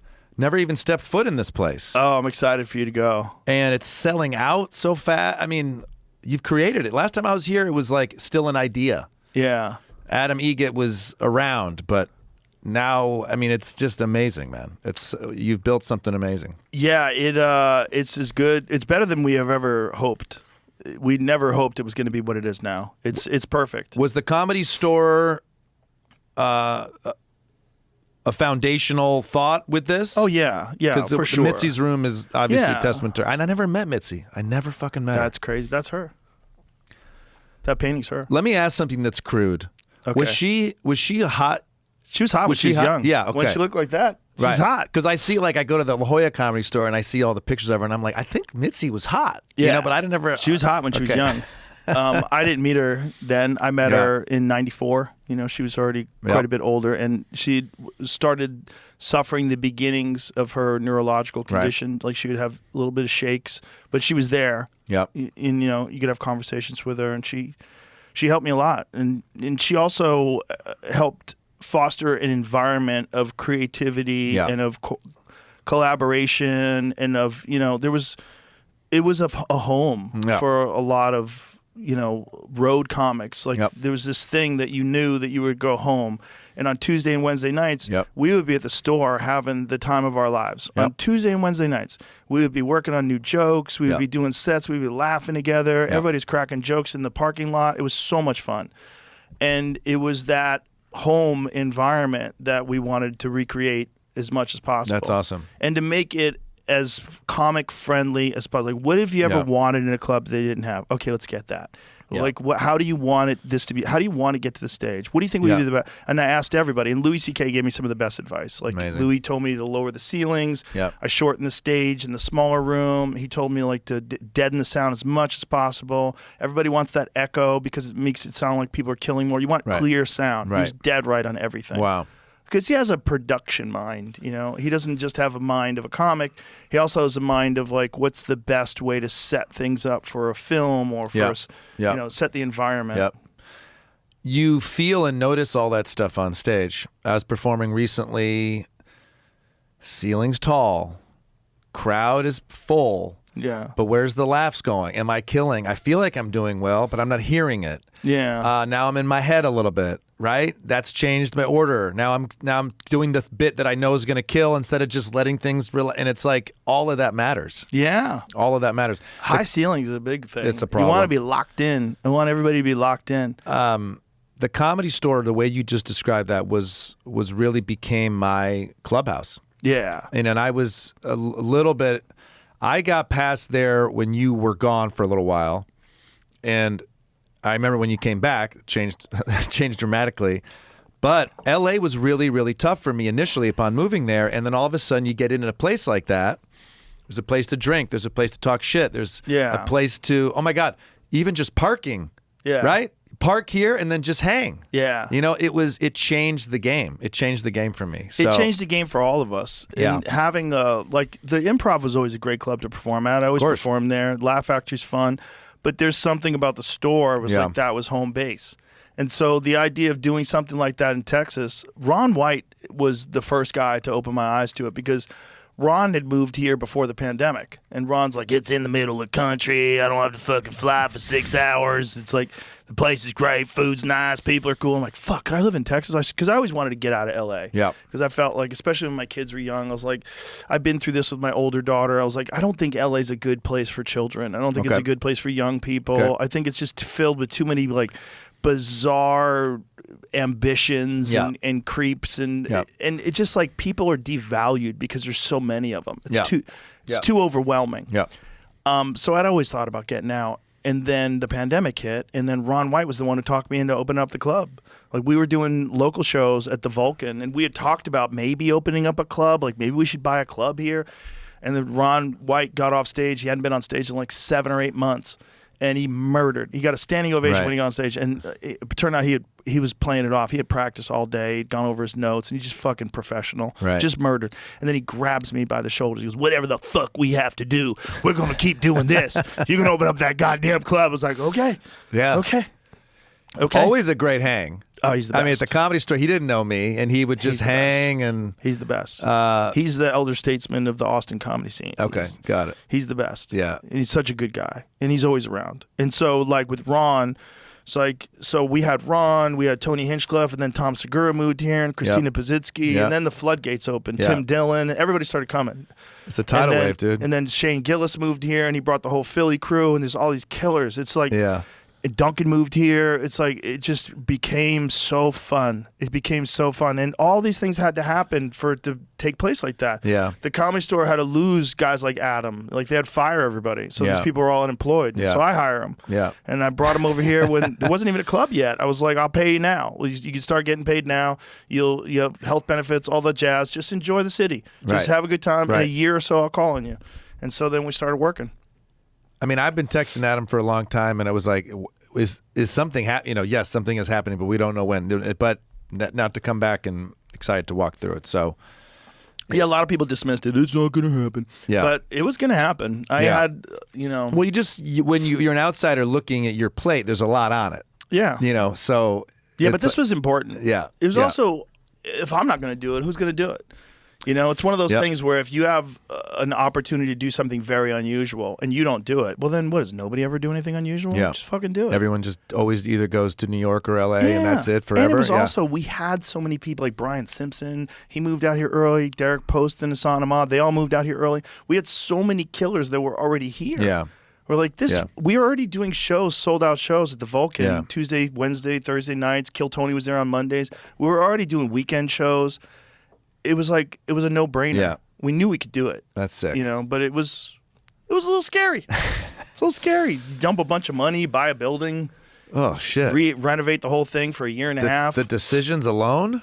It's a lot of decisions. A lot of decisions. Doorknobs, carpets, lights, ceiling, drywall. Like, we had a really good architect that helped too. Okay. Shout out to Richard Wise. Right. But at the end of the day, really what it was all about was a lot of great timing.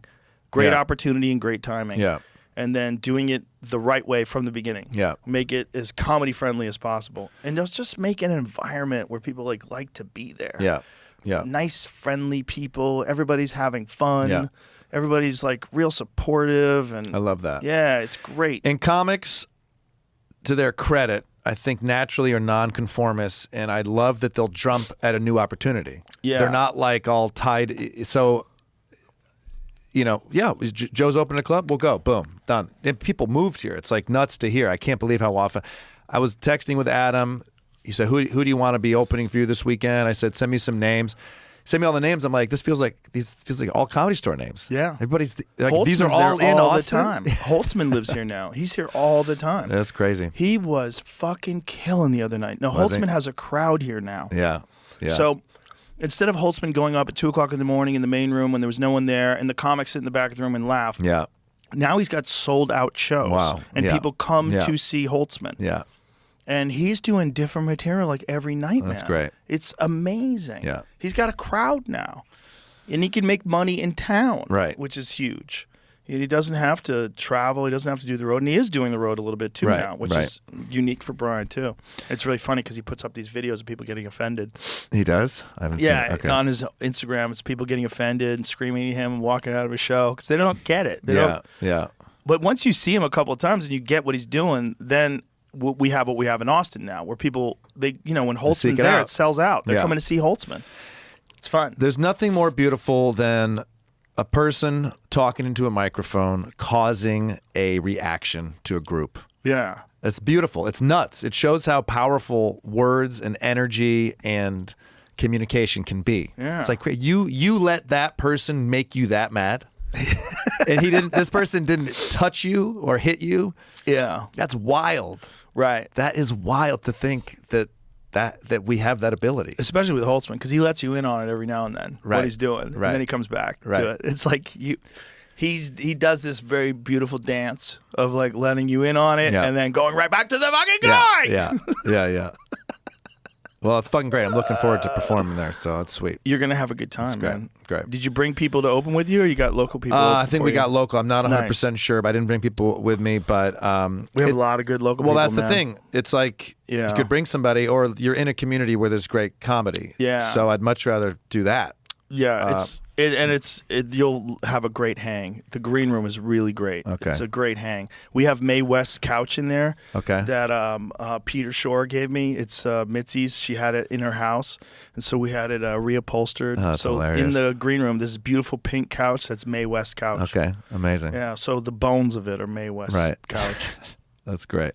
Yeah, and so we have Rodney Dangerfield's handwritten notes on the wall from Okay. his last Tonight Show special. So it's all the different bits that he wanted to hit and all the different things that he wanted to talk about. And then Patrick Bet-David gave me one of Lenny Bruce's microphones. Holy shit. So we have Lenny Bruce's microphone framed on the wall above the monitors.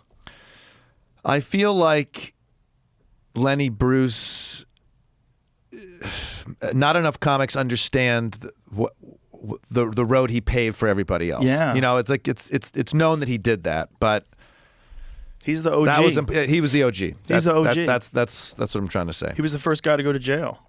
He was He going to fucking jail arrested him. a bunch of times. That is insane. for stuff for that words is nothing. Today, it wouldn't Yeah. even get you kicked off TikTok. But we still had the First Amendment at that time, so that's Yep. what's so interesting to me. Yeah. The interpretation of or the enforcement of that's wild. Well, this is the role. Same that- Constitution. Yeah, same Constitution. Well, this is the role that comedy plays in free speech, because we are really one of the only countries that has the kind of free speech that we have. The Declaration, when we have the First Amendment, it talks very specifically, the very first one, about our ability to express ourselves, how Yep. important that is. Yep. But if you're a comedian and you can't do that, like if someone's deciding what you Yeah. get, well, that sets the boundaries for everything else. If he didn't do that, if he wasn't doing that in the 50s and the 60s Yeah. and getting arrested, Yeah. like who knows where free speech would be today? What was he arrested on? Profanity. You could be arrested on Yeah. profanity? Yeah, he was arrested on profanity charges. Yeah, they had profanity laws back then, where in public places you couldn't have it, and different places in different districts had different regulations. But where I'm sure in San Francisco where he started, he probably could do whatever he wanted. And then as you travel and you start, and then he became more and more popular. Obscenity. Obscenity. This reminds me of Profanity, obscenity. So here it is. he was arrested at the Jazz Workshop in San Francisco, which is even crazier, in 1961, where he used the word cocksucker and said that to is a preposition, come is a verb, that the sexual context of come was so common that it bore no weight, and that if someone hearing it became upset, he probably can't come. Although the jury acquitted him, other law enforcement agencies began monitoring his appearances, resulting in frequent arrests under obscenity charges. Yeah, but Joe, see, although a jury acquitted him, I'm just wondering, like, was he actually breaking a law, or were they just hassling him by arresting him? Because he can't. Dude, they arrested him for saying schmuck. I mean, go back to that real quick. But I'm saying, there's no what do you charge somebody with? Well, this was the obscenity charges. Like they said, if you go back to that Wikipedia page, look at that. This is crazy. He said, Sherman Block later became the county sheriff. The charge this time was that the community used the word schmuck, an insulting Yiddish word that was also considered a term for penis. Oh my gosh. The Hollywood charges were later dismissed. Right. So this was in Philadelphia and then Los Angeles and then West Hollywood. In West Hollywood, he was arrested. Imagine, the place where the Comedy Store resides right now. He was arrested just 10 years before Richard Pryor was performing live in the Sunset Strip. I mean, what about the one in Philly is legit. The gay. What's that, Jamie? The gay drug possession. Yeah, he did a lot of drugs. Yeah, well, that's a fact. I would do a lot of drugs if I got arrested every time I said schmuck. So Live in the Sunset Strip, I think, was 81 or 82. Is that correct? What year was Live in the Sunset Strip? Because I was in high school. I remember that. 66. I have that poster, that Lenny Bruce poster. There's a lot of Lenny Bruce love out in that room, which is so cool. Yeah, I have a lot of Lenny Bruce stuff out there. Look, he was the guy. And it's hard when you listen to his stuff today because most of it, it's kind of trite. Like we've heard all the premises before. It's because he broke the ground. You have to remember, people were so innocent in 1961. The culture was so different that what he was saying was groundbreaking. I fell into that trap. You know, I was like, I'm not really digging it. I'm not enjoying it. But it's like you have to really think about where we were then. Sure, if you listen to Shakespeare talk, you'd probably like, this guy's a retard. What the fuck is what thou dost not? Like, shut up.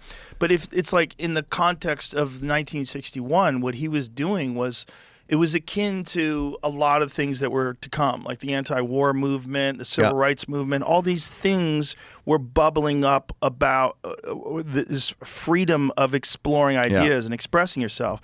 But in comedy, it had just been two Jews walking to a bar. You know, it had been jokes. It was set up punchline. The Italian says to the Polish guy. Right. It would have been a lot of that stuff. And so he came along and is like, why do we have these words that are forbidden? Why do we have this? Why is that? Why can't people be in love this way? Why can't that happen? And it was like, people were like, Jesus, like, why can't we? And like, he changed the way people thought about life, not just about comedy. And then I think Richard Pryor came along and made it way better. Yeah, made it funnier. But also what fascinates me so much about that with Lenny Bruce is it's the same First Amendment that we have right today. It's the same. Yeah. And those words have not changed, but society has, or its interpretation has, or its enforcement has. That's wild. Yeah. That's wild. The enforcement is the thing. And then the concept of obscenity charges. Obscenity charges are very subjective, right? Who's to decide what's obscene? To me, schmuck is not obscene. No. It's kind of cute. If someone calls you a schmuck, it's probably a friend of yours. Right. You know, hey, you fucking schmuck. You're like, it's not a, I mean, you get arrested for schmuck? That's crazy. What is this, Jamie? Where the obscenity law came from, a court case. Well, this is 73, though. This is what I typed in. Where did the obscenity laws in San Francisco? No, I understand, but this is 73 because he was 61. So what does it say there? The ruling? Scroll up at the top a little bit. It says a landmark decision of the U.S. Supreme Court clarifying the legal definition of obscenity as material that lacks serious literary, artistic, political, or scientific value. Jeez. The ruling was the origin of three-part judicial tests for determining obscene media content that could be banned by government authorities, which is now known as the Miller test. So here's Miller the thing test to think about is this. actually quite relevant right now. It's coming up a lot. Oh, is it? Miller test, yes. For what? First Amendment stuff. I just heard something about it. That's interesting. Yeah, it is interesting because the thing about this is probably all in response to all the anti-war activists and all of the whole hippie freedom of speech, flower child movement. I did a piece for The Daily Show after Biden won, and this woman in New Jersey had up 10, 15 flags. Fuck Biden. Fuck Joe Biden. Fuck Joe Biden flags. Was on a path to a school, and a lot of parents said, "Take down the flag." She said, "It's my First Amendment right." Got all messy. The city made her take it down. She refused. NAACP popped in to defend her, saying it was her right as Biden was a political figure, but then it became an obscenity. It was a very interesting piece. And I spoke to her, and she was very outspoken, and my whole take was like, hey, just maybe let's say legally you can put those flags up, but it's just kind of shitty, right? And she was like, fuck you, I'm going to put my flags up. But interesting when obscenity mixes in with school, kid. Mm-hmm. What is that now? Right. Right. Especially public figure. If it says fuck Tony, fuck Michael, that's different than fuck Joe Biden, the sitting president of the United States. Right. All fascinating. Yeah, it is. It's also, it's like, what do you want to see in your neighborhood? Like, do you right. really? I don't like people putting those fucking stupid signs on their lawns. My parents were diehard liberals. Okay. They were living in Florida at the time, and this is during 2016. And my mom was complaining, every time I put my Hillary Clinton sign, someone takes it down. Right. I'm like, you're in Florida. Like, why are you putting Hillary Clinton signs on your lawn? Yeah. But to my mom, it might as well be like she was supporting the Miami Dolphins. Yeah. That was her team. Her team was the Democrats. Yeah.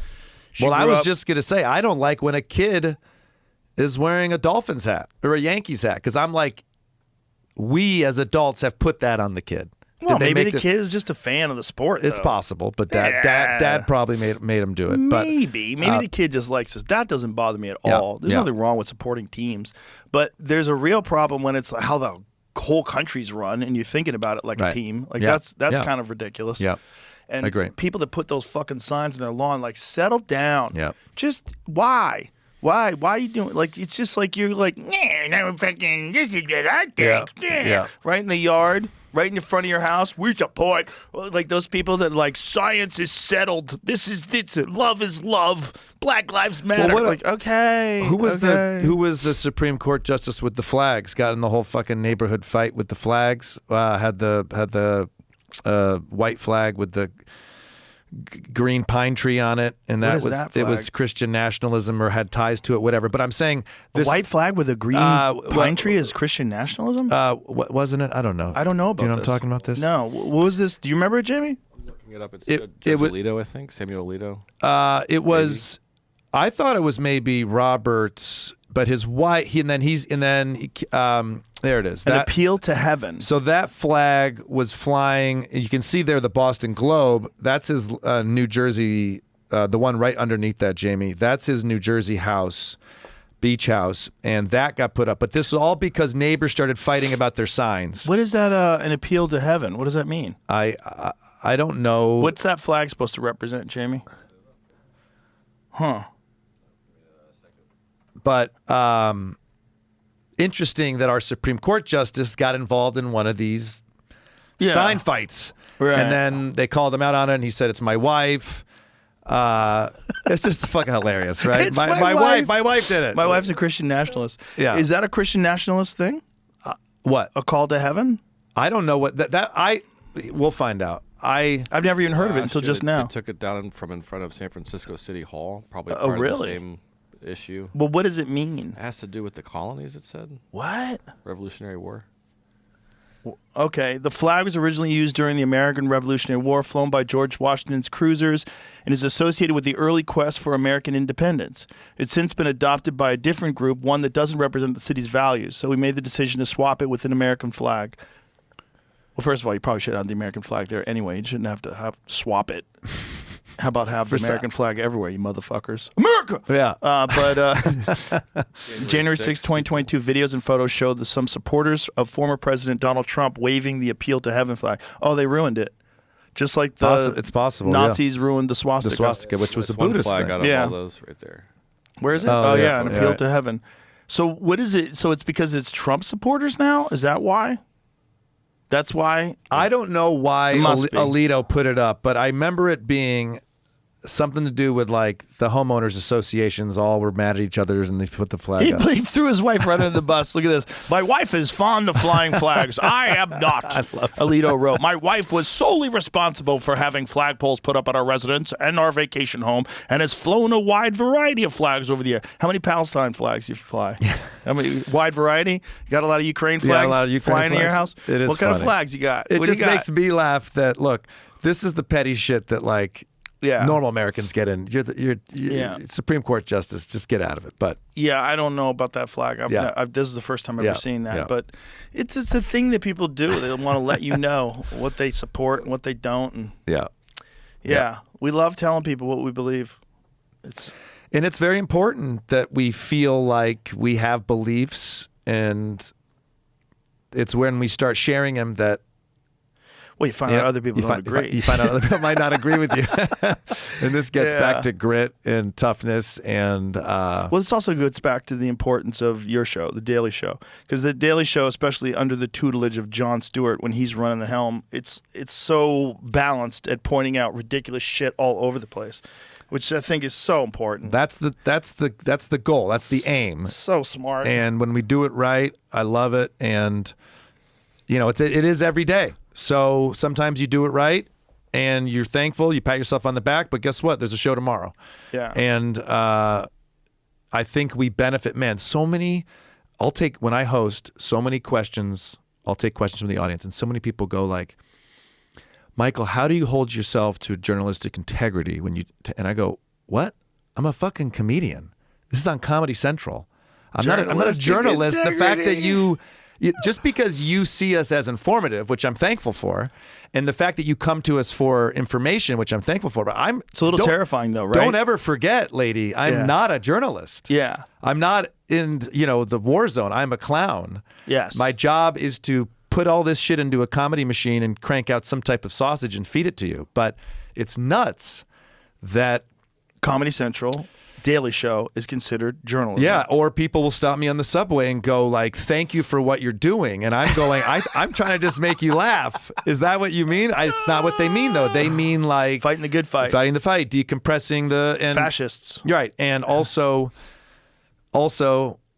comedy, as we've talked about, is one of the only places that can challenge and speak to power truthfully. Yeah, and comedy also can make you consider something. So, like, if you have an opinion and you go out there and state your opinion eloquently, I could be there, well, I disagree. I have a different opinion. Yep. But if you go out there with that opinion, you make me laugh with something I don't even necessarily agree with. Dude, that's the best. And then you go, oh, he's got a fucking point. He's got a fucking point. That is the magic trick. That's the magic trick of comedy. And and the Daily Show does that great. But I remember one time sitting with my wife at the Comedy Store. Tiger Woods had just all of that shit came out, the cheating, the voicemails. I mean, he was like, maybe arguably one of the more promiscuous husbands of all time.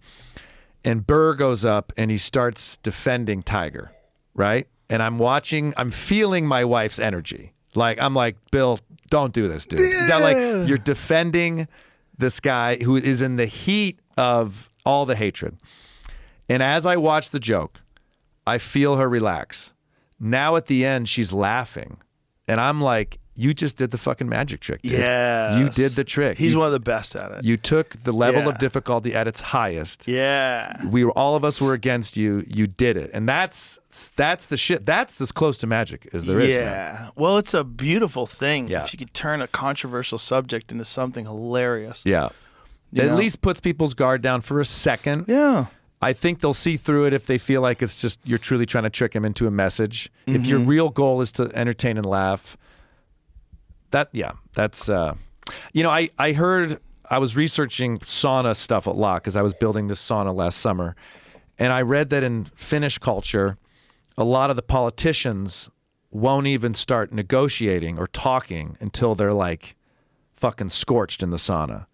And I thought that was really interesting because comedy, I don't know how truthful it is, but I know there is a lot of pictures of it's a good move. I just you all suffer together, right? And it's then like you come back to being comedy. A human. Kind of does that too. It's like if we're all laughing, we at least have that in common. If we're all sweating and having a hard time with this moment, Right. We're human. I love that. I think It's that's a pretty human cool. moment. It's a human moment. I mean, you're literally dying. You're dying in there, and You can't stay there forever. Yeah. You got about 20 minutes, Yeah. and then you got to get the fuck out, and you're like, whoa. yeah. And now you can all be human together.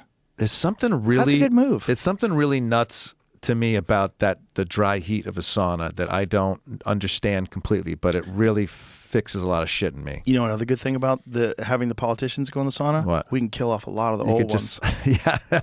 Mitch McConnell ain't gonna make it. There's no fucking you know? way. If you want, There used to be a World Sauna Championships, and then a guy died. oh yeah, Yeah, Well, that they kept pouring water on it. If you kept the rocks? yeah, On the rocks? like they were pouring like a liter of water on every.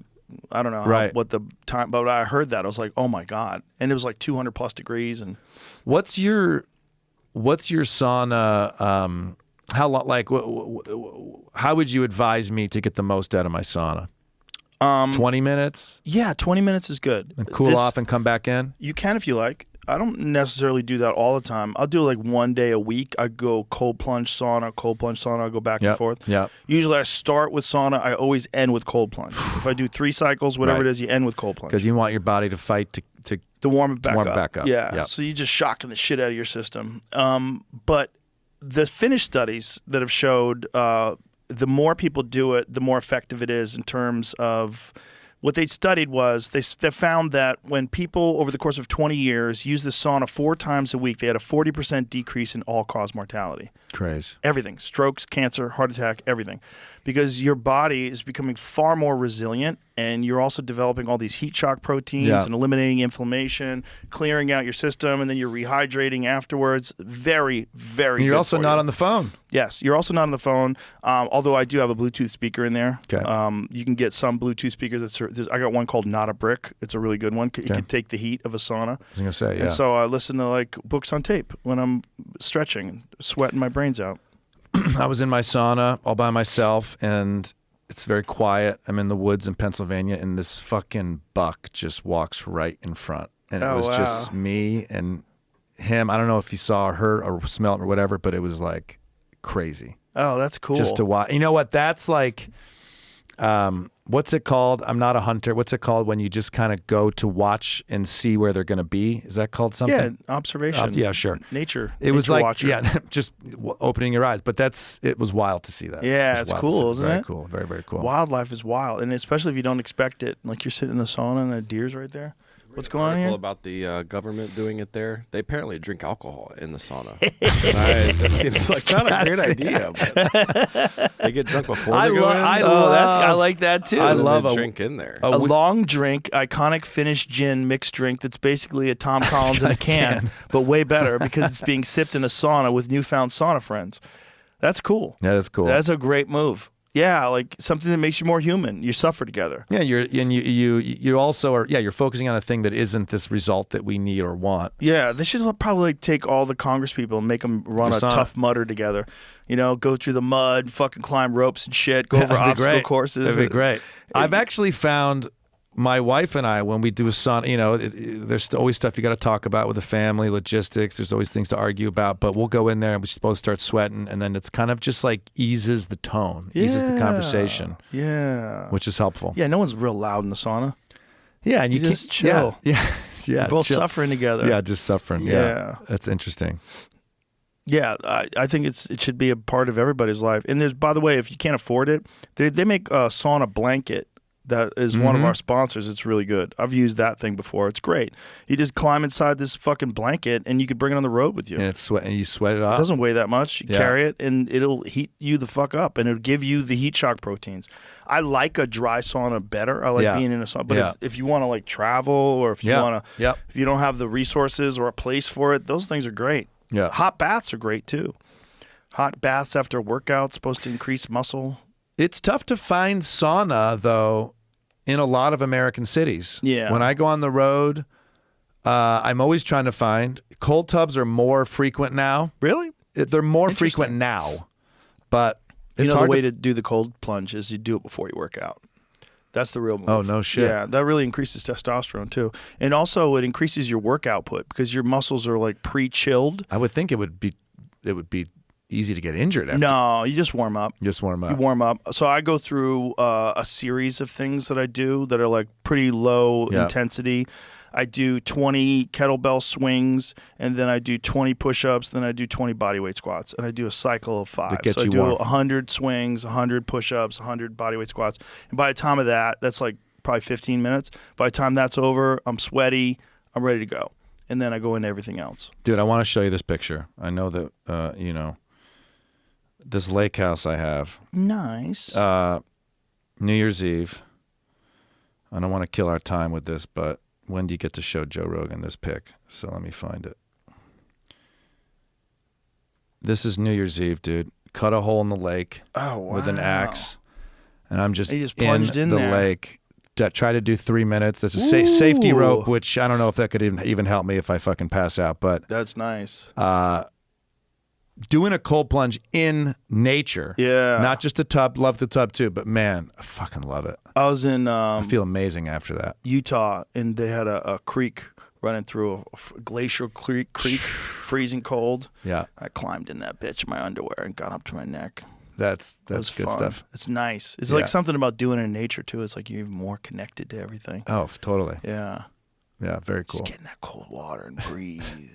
I get like a weird high after, for sure. Oh, for sure. Yeah. It lasts for hours. Yeah. It increases your dopamine by 200%. And it lasts for hours. So why is it that healthier than doing a drug that increases your dopamine? Well, because it's natural. Natural. Yeah, it's natural. Okay. Also, it's like it gives you something in terms of mental resilience. It gives you like an exercise. That exercise, right? Correct. Yeah, it's very difficult, especially for the first minute. It's hard. First Dude. minute, your body's like, "Let's get the fuck out of here," and it keeps talking to you, and you're like, "Shut up, bitch." Yeah. And then after a minute, that calms down, and you can breathe clean. You start getting those rhythmic breaths in and out, and just keep your shit together for 3 minutes. And then when you get out, you're like, "Ah." That's what you do typically. 3 minutes. So it's like one, there's the feeling like I did it, which feels great. Like I didn't bitch out. I actually did the 3 minutes. But then there's like this euphoric feeling as your body your norepinephrine, your dopamine, everything elevates. You just feel wonderful. Patience too. My patience is killer. Yeah. Kids, I'm smiling more. Yeah. Oh, that's fine. You can draw on the wall. Yeah, whatever. It's like that part of your brain got exhausted. The part of your brain that's dealing with like real adversity. So like little kids' adversity is nothing. It's not. You're not freezing to death. They're just like, that's my crayon. Right. And you're like, come on, that's guys. Right. Let's get along. It's been a super benefit to me. The problem living in New York is I don't get to cold plunge as much as I want to. But well, they have stuff that you could do, like you could do it in your tub if you can get ice. Do the ice. And they also have these coolers that you can plug in, and you could do like if you have like one of those big Yeti coolers, you can climb in that, and you'll put a hose in there and a cooler, and it'll bring that down to like 40 degrees, and you can just get in a Yeti cooler. Yep. Yeah, I bet you could do it in a bathtub too. I bet they figured out how to attach an engine to that. Yeah. Do they have one? Yeah, they do. Have one. Jamie knows it. So how does it work? I'll show you, but there's just like a little motor thing you attach. So like that's perfect. Like if you just have a bathtub, you're golden. Can actually do that. If you live in an apartment that has a tub, you have a cold plunge now. Or if you don't have that, get yourself a Yeti cooler. Yeti makes some giant ass coolers, like from people hunt caribou and shit. I just typed in bathtub cold plunge. Yeah, there it is. Boom. So you just have this thing. It plugs in. It cools everything off, and you climb it. How cold does that motherfucker get? 39 degrees. Perfect. It's crazy that. Never buy ice again. 2-year warranty. We're such comfort zones as humans now that we have to pay $800 to cool our water to get into it. Yeah, it's a bit of an issue. Yeah. Yeah, we're pussies. We're pussies now. We've made life very easy, which is wonderful. It's better than being hard. I don't want to live in the fucking gladiator days. That's what the point was to make it easy. Yeah, to make have it so you don't have to, and sugar and fat readily available at all times. You don't have to carry a sword with you everywhere. Dude, I love going to the Natural History Museum in New York and go into the armor. Mm-hmm. Jesus Christ. It's like what these motherfuckers had to wear and use and carry. Did you ever see that? To defend themselves is nuts. From, I think it's Waterloo, one of the battles, one of the French soldiers got hit with a cannonball in the chest. And they have the armor that has the hole in the chest, like in the cannonball out the back, exploding outward. Look at that. Dude. Look at that. Yeah, that's from it's the like Battle of Waterloo. That guy got hit with a cannonball in the chest. And I bet you his armor salesman was like, I'm going to upsell this guy on, and he's like, no, I don't want the upsell. And he should have. Monsieur, I'm telling you, this armor, no cannonball. That is went right through him. That is a great reminder of what society and life used to be like. God damn, man. Look at that one on the other one, Jamie. No, but the one to the left where you see the exit, right to the left of that. Yeah, right there. You see the exit hole. Jesus Christ. Boom. Blew right through this guy's body, his armor, his chest, out the back. That's crazy. The size of a fucking softball. That's fucked up. Yeah, it's pretty fucked up. That's super fucked up. That was life back then. It's better. And that's a guy that could have had armor. That's probably a high-ranking person. Yeah, right. Yeah, right. He got hit. That's a wrap, up. son. But you got to think that those people would have much rather lived today with all this comfort. Oh my God. Yeah. The problem is you just can't rely on it too much. You can't live for comfort. That's stupid. You got to have voluntary discomfort. Yeah. That'll help you get through this life. That's a good way to put it, that those people would pick today for sure. Fuck, yeah. I went, I remember, like, I went to the Museum of Medical Oddities in Philadelphia, and they were doing a whole thing on dysentery. And it was like, oh, most people in the Civil War died of that. Yeah. They didn't die of like wounds. And it was like wild that, of course, if you were a soldier today, you don't die of dysentery. That's insane. Right. But they would put the kitchen near the toilet, and it was like, and what kind of water are you drinking? And water and all that shit. So there's no iodine tablets back then. Yeah. No SteriPens to clean your water. What's the one I used? I did the Appalachian Trail last year. Not all. Did you really? Just a few days. And I forget the thing I would filter the water with. It was great. Man, there's such cool stuff like that now. Oh, yeah. There's great millions stuff. of those things. Yeah. There's a lot of stuff that'll filter water and make it drinkable. And there's all these cool Appalachian Trail communities that leave stuff for people along the trail. Oh, that's so it's cool. like, I remember I was just like dying. I'm like, no more snacks. Blood sugar's dropping. I have water, but it's just like, I'm in it. I'm doing the difficult thing. And then you get to this cooler and it's like, from this Appalachian Trail Club, and it's just like gummy bears in there. Oh, nice. Jesus Christ, man. Nice. That's cool. That's cool that they have that set up. Yeah. But it's a weird thing to choose to do, to go for a long walk. That doesn't On a appeal trail to filled with serial killers. I mean, there are some famous murders that have happened on the Appalachian Trail, but I felt very safe. Did you? Yeah, I mean, I loved the idea. I was alone. I love the idea of finding a place to sleep that's in the middle of nowhere. I love that shit. Dude, I'd be super nervous. Something about the woods. Really? The woods are dangerous at night. Here's what's crazy about the Appalachian Trail, at least where I was in Jersey. Most of the time, I had cell service. Oh, wow. So I'm like in my tent answering texts, and I'm that is kind of crazy. But you know what? You know what started that for me was during COVID. My wife got me this week with Jordan Jonas in the survival. Jordan Jonas won He's been alone. on the podcast. Yeah, been on the podcast. He's been on the podcast. Yeah, that's right. Yeah. Right. One lost. Shot a moose with a bow and arrow. And I think he killed a wolverine with his a hatchet. Yeah, with a hatchet. Was stealing his meat. So my wife bought me a week with this survival camp with him and a bunch of other people, and it was just like one of the conclusions I and we came to while we were up in the Bitterroot Mountains of Idaho was at least once a year we all need to be doing something where we are embedded with nature. And this might sound silly to somebody who goes hunting or someone who's already doing this, but if you're living a city life, going to the park is not really experiencing nature. Well, it is a little. It's a tiny bit. It's nature. I mean, it's contained nature, but it's real nature. You see squirrels and birds. It's good for you. There's it's good for you to ticks. sit under a tree. Hell There's ticks. There are ticks. There are ticks, man. Ticks There's are fleas, wild. Ticks. Your dog's going to get fleas.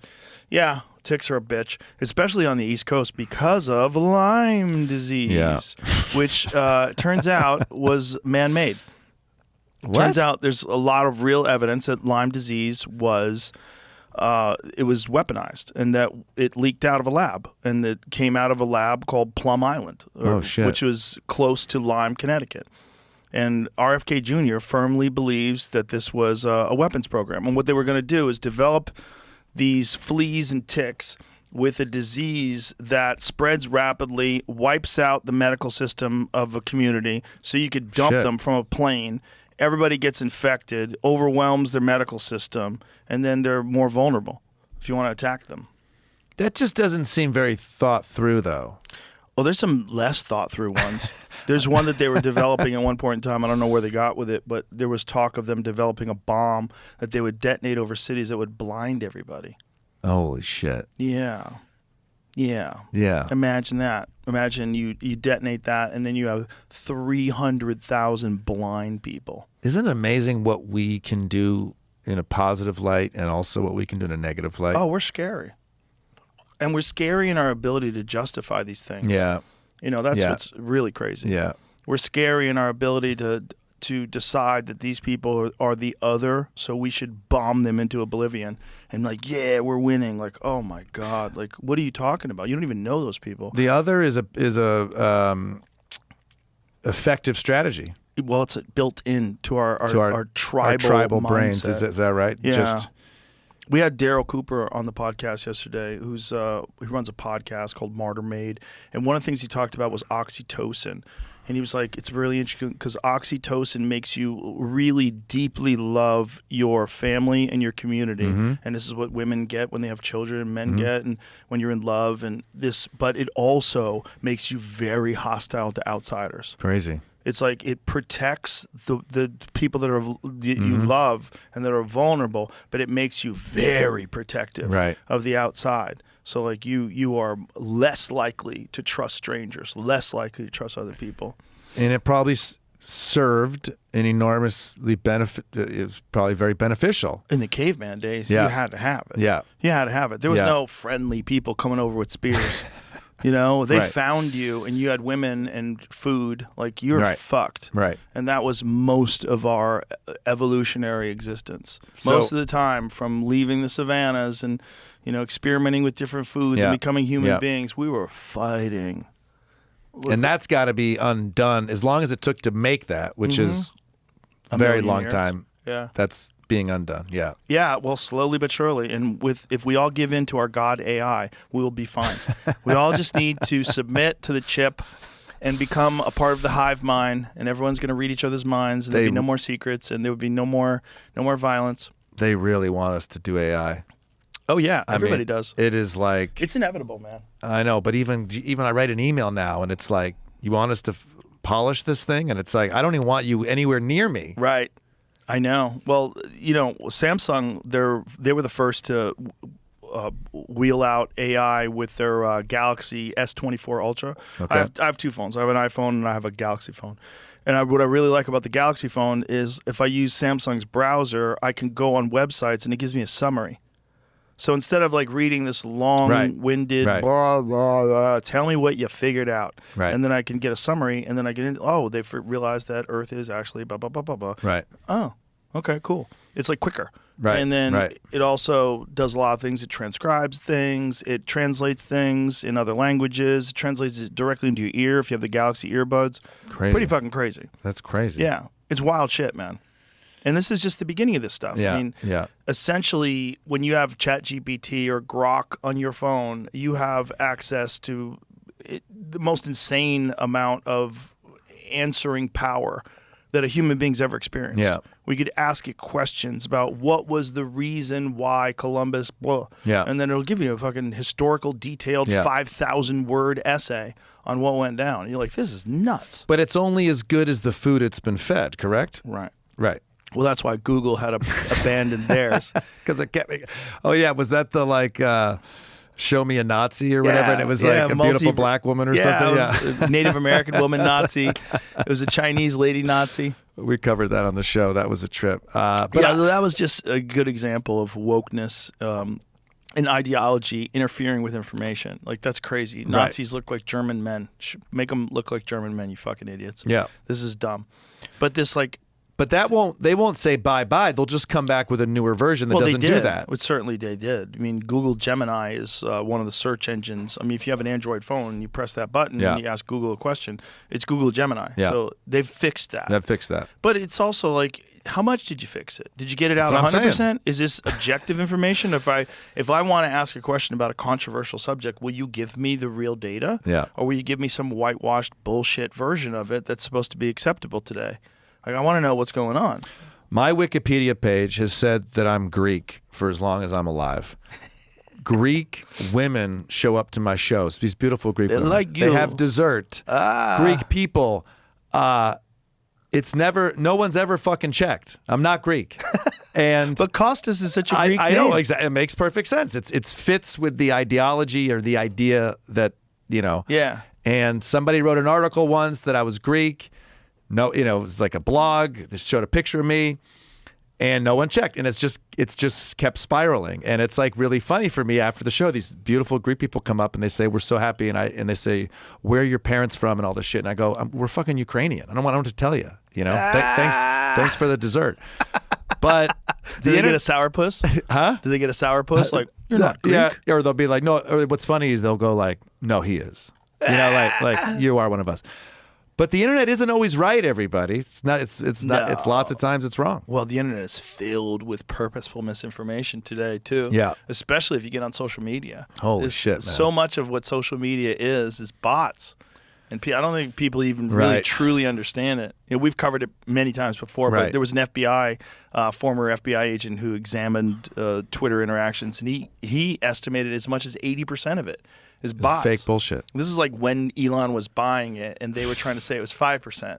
Right. Because there's no way it's 5%. Because if you're an out-of-state actor, if you're a state actor from another country, you're from China, Russia, and you're involved in misinformation campaigns, you're going to be well-sourced. You're going to be well-resourced. Yeah. You're going to probably have Yeah. thousands and millions of accounts. Who knows? You're going to Yeah. carpet bomb any sort of controversial subject with all sorts of propaganda. Of course they're going to do that. Of course. And right now, that's totally doable until you all submit to AI. Once you put the chip in your brain, then deception will be impossible. We will eliminate one of the biggest problems in society. You just have to take the leap of faith. And there'll be like an infomercial, Yeah. the leap of faith. Yep. And then you see the guy sitting there. Dude, it's always like the image of AI. It's always like a door is opening and it's bright light. And I know. Come to I know. Jesus. Yeah, it's tricky because it's inevitable. They can't not do it because China's going to do it. The power that AI is going to have over populations and with the distribution of information is going to be unprecedented. Also, you're never going to know what's real and what's not in terms of like news stories because they'll be able to concoct fake news stories that will be indistinguishable. Yeah. It'll look just like a real plane crash. It'll look like a real missile hit something. It'll look like things and it won't have ever happened. And you won't be able to know. And it's going to get weird. It's going to get real weird. We've already seen AI versions of Obama talking, saying things he never said. There's AI versions of Trump giving speeches he never gave. There's AI versions of me having a podcast with Steve Jobs. And this was a while ago. Shit. Yeah, those deep fakes. I mean, there's like the funny one of Trump rubbing Elon's feet. Yeah.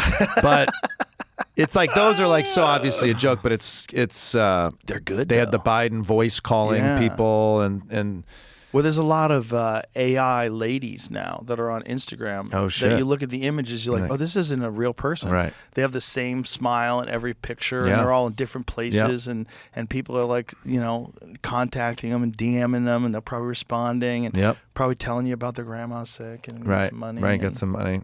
Yeah, it's not as clear as like, oh, they have 3 breasts. This is fake. Yeah, is this the AI? Oh, this is a guy. The webcam. Wow, this is crazy. Look at the eyes. It kind of reminds me of like the my kids watch these shows and the eyes are always so big because the kids pay attention to that. That is weird. She is pretty. She's beautiful. It's a dude. It's a dude on OnlyFans. So that dude will have like beautiful tits and, Yeah. and be able to show you the. Which just sucks because then everybody's jerking off to that, and then Is that better than exploitation? I think it is. It's better than exploitation, Yeah, yes. so there you go. It's but better then than he's not real gonna, women doing he's it. not going to think his wife is as beautiful because he's been jerking, but yes, right. Yeah, there's those problems. But yes, Yeah. but you're right. That's better than exploitation. You both have to put the headgear on. That way, both.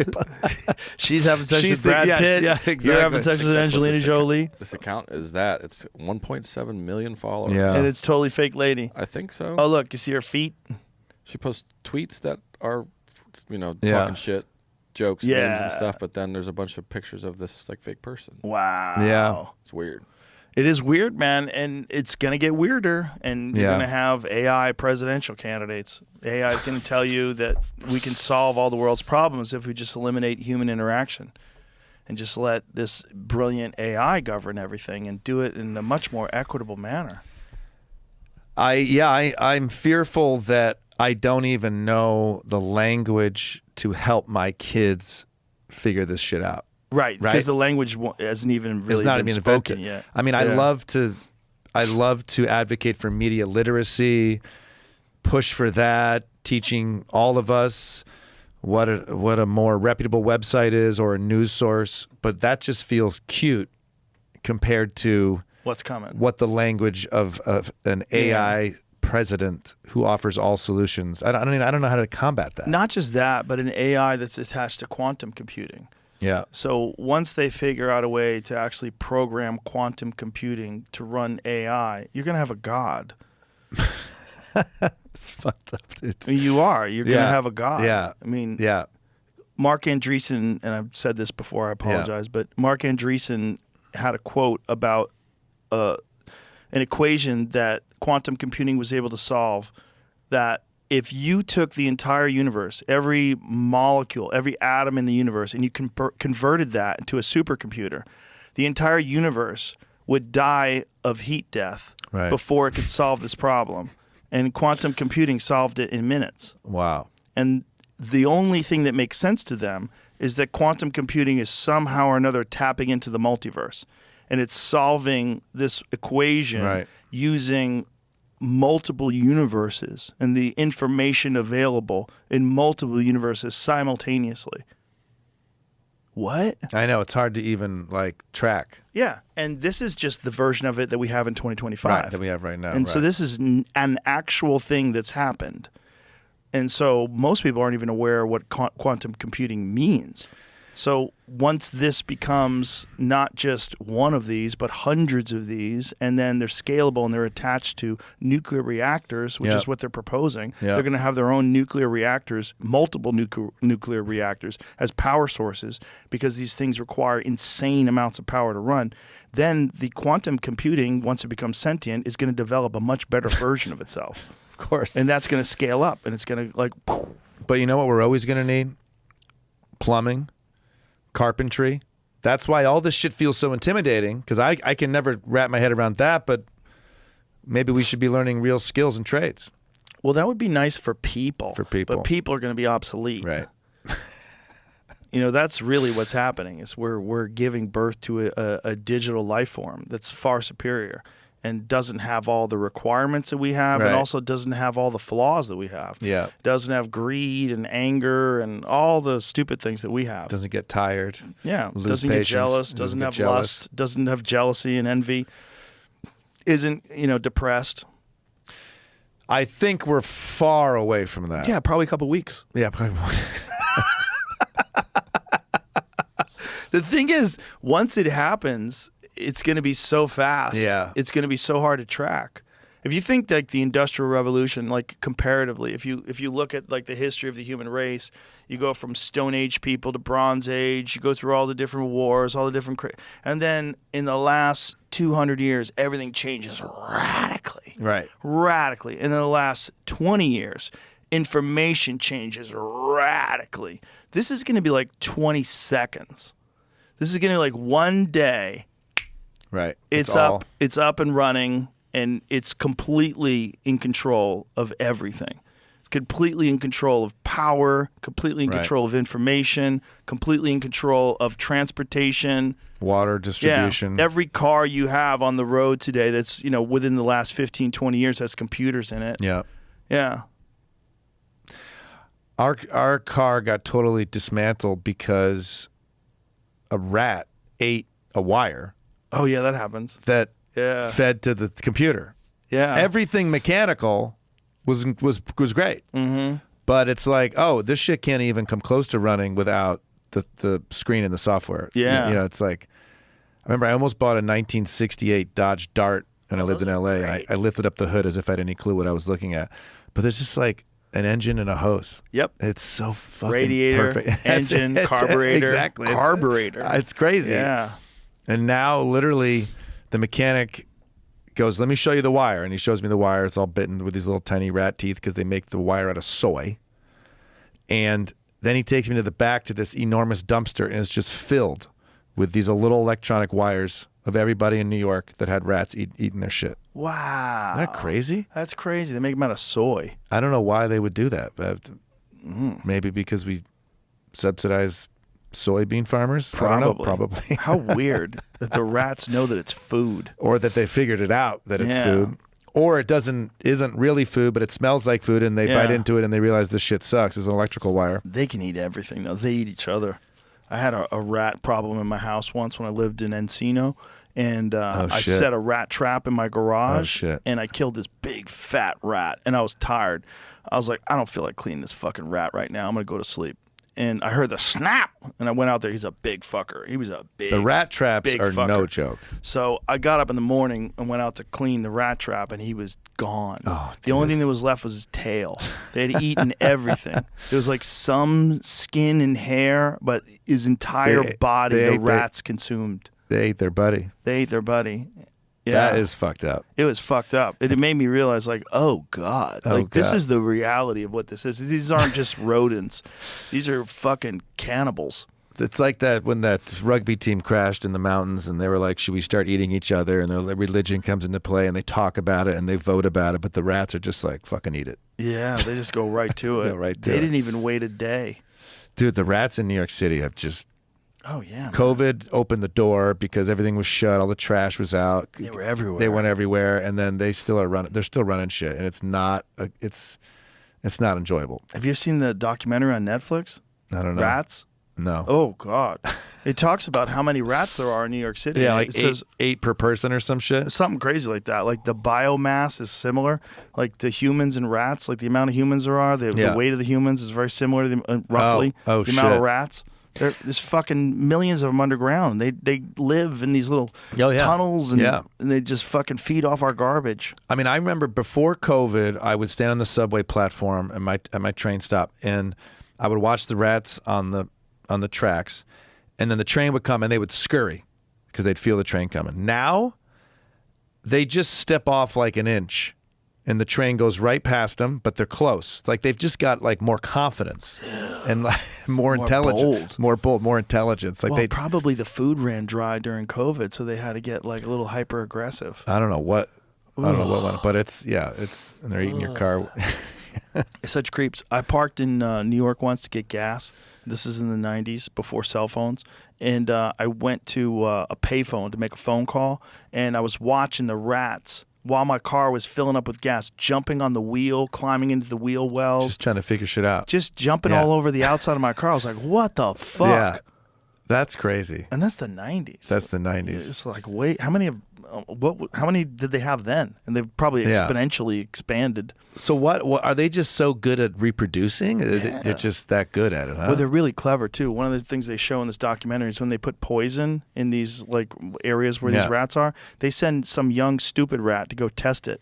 And they sit back and watch. That's fucked and this up. young stupid rat eats it, and you watch. And I go, oh, yeah, all right. And then they go eat that rat that died. Right. Yeah, they're clever little fuckers. I remember I thought that's how coyotes hunted, like because we used to golf in Griffith Park in L.A. and you would see one coyote, and I learned like the pack would send out one. Yeah. Go look. Check Well, they it do out. it to get Come back. dogs. That's how they get dogs. And the dog will run, and then a bunch of other ones will pile onto him. Yeah. That's fucked up. There's Horror movie? Sorry, I What's put it on that? screen on accident before. Rats Night of Terror, 1984. It's so fucking good. Oh yeah, it was a goofy ass shit. It looks hilarious. It's a crawl out of her mouth. Oh, it's climbing out of her mouth. That is a good one. one. Rats Night of Terror. Yeah, they've always been a fucking terrifying animal, man. They've always been Actually, terrifying. roaches freak me out more But rats, I at least can sympathize with and understand that they're like living beings with families and shit. But roaches, though, I don't know, man. That's just the way they fucking are so quiet. You don't even know they're there. Well, that's the thing about cities. They're just infested by all these parasites that live off of the city, and essentially rats. If the city didn't exist, there was no way there would be that many rats in an area. Yeah. They only exist in a place that doesn't have anything that eats them. They don't, they've tunneled under so they protect themselves from raptors. So there's no birds that fly down and snatch them up. There are coyotes in New York City, but there's not nearly enough to deal with the amount of fucking rats that are there. It's gross. Did you ever see that movie Dark Days about the people that lived in the subway tunnels? Oh, yeah. That's a fucking wild That's like movie. Vegas, right? It was in New York, I believe. Oh, right. But some of There's these one in Vegas, motherfuckers were too. like running an extension cord like 500 feet. Or they had like opened wires up and spliced into things. And it's like, Yeah, they have generators down there. watching TV and shit. Bizarre, man. I mean, what keeps you going? There's like wealthy people that are committing suicide. Yeah, exactly. And these motherfuckers are like grinding. I mean, this is like in the tunnels, man. This is deep in the tunnels. And anyone who's lived in New York City, you look down those tunnels and you go, what's down there, man? Right. And every now and then kids go, let's go look. Oh, that's the only part of the trailer they show. That's fascinating. There's good monster movies that take place in tunnels too. Yeah. Because that's always like, you wonder what's down there. Yeah, that'd be a good. Wasn't that like The Strain? Wasn't that part of the vampire lore that they lived in the tunnels? Oh, I don't know. But tunnels are creepy, man. Oh, yeah. When you cross into complete darkness, cities are creepy. You stack all those people on top of each other like that, and everybody's just walking down the street together and going down alleyways and. And then the cities today are so much safer than they ever were in the past. Yeah. Like who the fuck wanted to live in the cities in like 1700s? Dude, and like they were just like a trough for sewage, and then like people would die of the plague, and they would just throw them in the street. I know I never. Do you live in the city now? I live in Brooklyn now. Yeah, so it's kind of like city. Well, no, it is the city, but it's not like Manhattan on top of each other. Do you live in hipster Brooklyn? Hipster Brooklyn? I live in exist anymore? Bed-Stuy, Brooklyn, which is Bed-Stuy, becoming do or hipster. die. Yeah, it's becoming hipster. That was Brooklyn. where Mike Tyson grew up. That's right. They gentrified the shit out of that place, huh? Yeah, I mean, it's on its way. It's on its way, and it's not full hipster. But are there hipsters anymore? Well, I was just reading something like that about like the people that dress like they were like a postal employee from the 1700s. My definition of a hipster was always like dad's money dressed like they don't have money. Oh, okay. But what's a there's hipster? that too, but there's also the hipsters that would dress with like curly mustaches and bow ties. Yeah, those guys. Yeah, so that's not Bed-Stuy yet. That's Williamsburg. That's kind of died off though. Hasn't that look kind of died off? Yeah. It's right? died off. I would say what's more common is the gender androgyny dressing. Oh yeah. That's a good move. You can get a lot of pussy that way. That's a big Brooklyn. That's a big Brooklyn move, but yeah. Yeah, it's a grind. I mean, it's great for comedy. Oh yeah. Walking around Brooklyn, the shit you see. Last January our front door was broken. It didn't lock all the way. It was broken for 18 hours. Okay? No one knows it's broken. Just our building. It's only 3 apartments. Somebody checks the door. It's not locked. They go up to our hallway. They steal all my family's winter coats, including mine. Okay? This is the heart of January. So we're, as a family, we wake up, let's go to the park, let's do whatever. We open the door where we kept our coats in the hallway. Everything's gone. So it's like, holy shit, it's the middle of January, all their shit's gone. I call the detective, the cops come, whatever. He's like, these motherfuckers walk up and down the street every night checking for every door just to see if something is broken.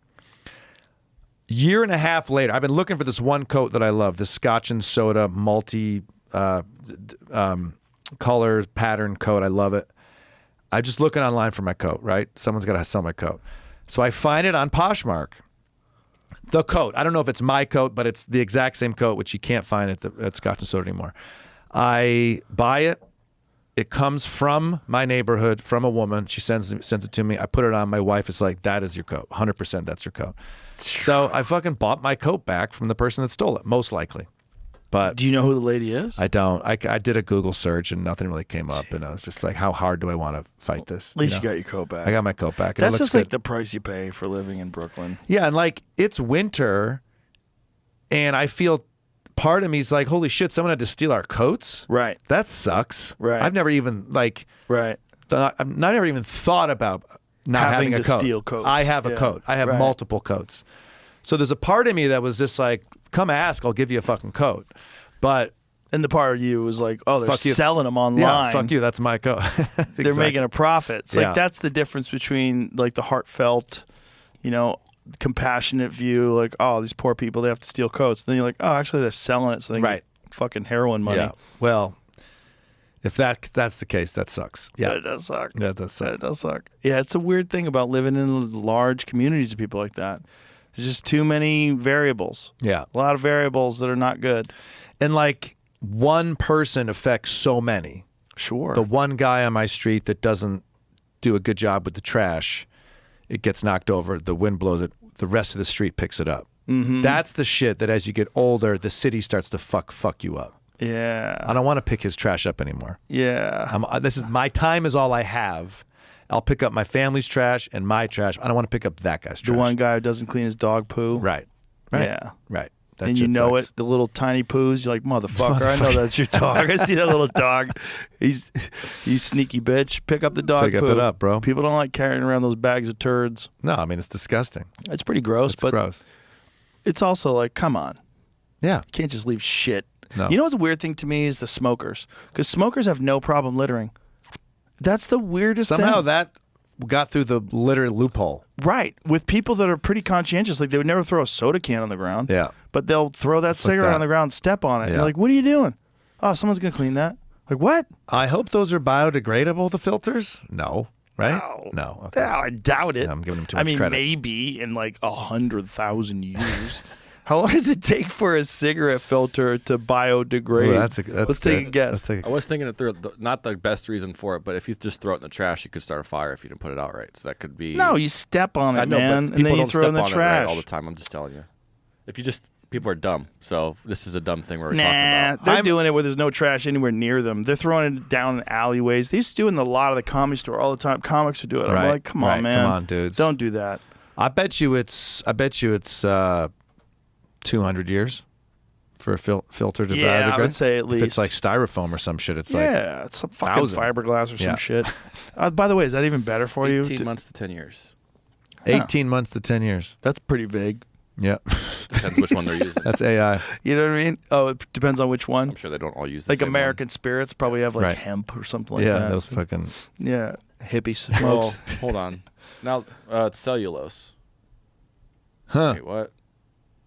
I don't know. This is where we're getting into this weird spot of AI. I was going to bring that up. Google AI stuff fucks up all the time. Look on the screen. Like it says 18 months to 10 years here. Right. Oh, yeah. I go right here. Are cigarettes biodegradable? No, they're not biodegradable. They're made of plastic called cellulose acetate, which can take up to 10 years to break down, also leach toxic chemicals into the cool. environment. But it does break down. Yeah. It's not biodegradable. So I guess. it breaks down. Yeah, it's not. Or I don't. It's poison. It just breaks into smaller toxic pieces. Yeah, Yeah. it breaks into poison. Also, if you're smoking a filter and the filter's got toxic chemicals Yeah, in it, exactly. and you're heating it up.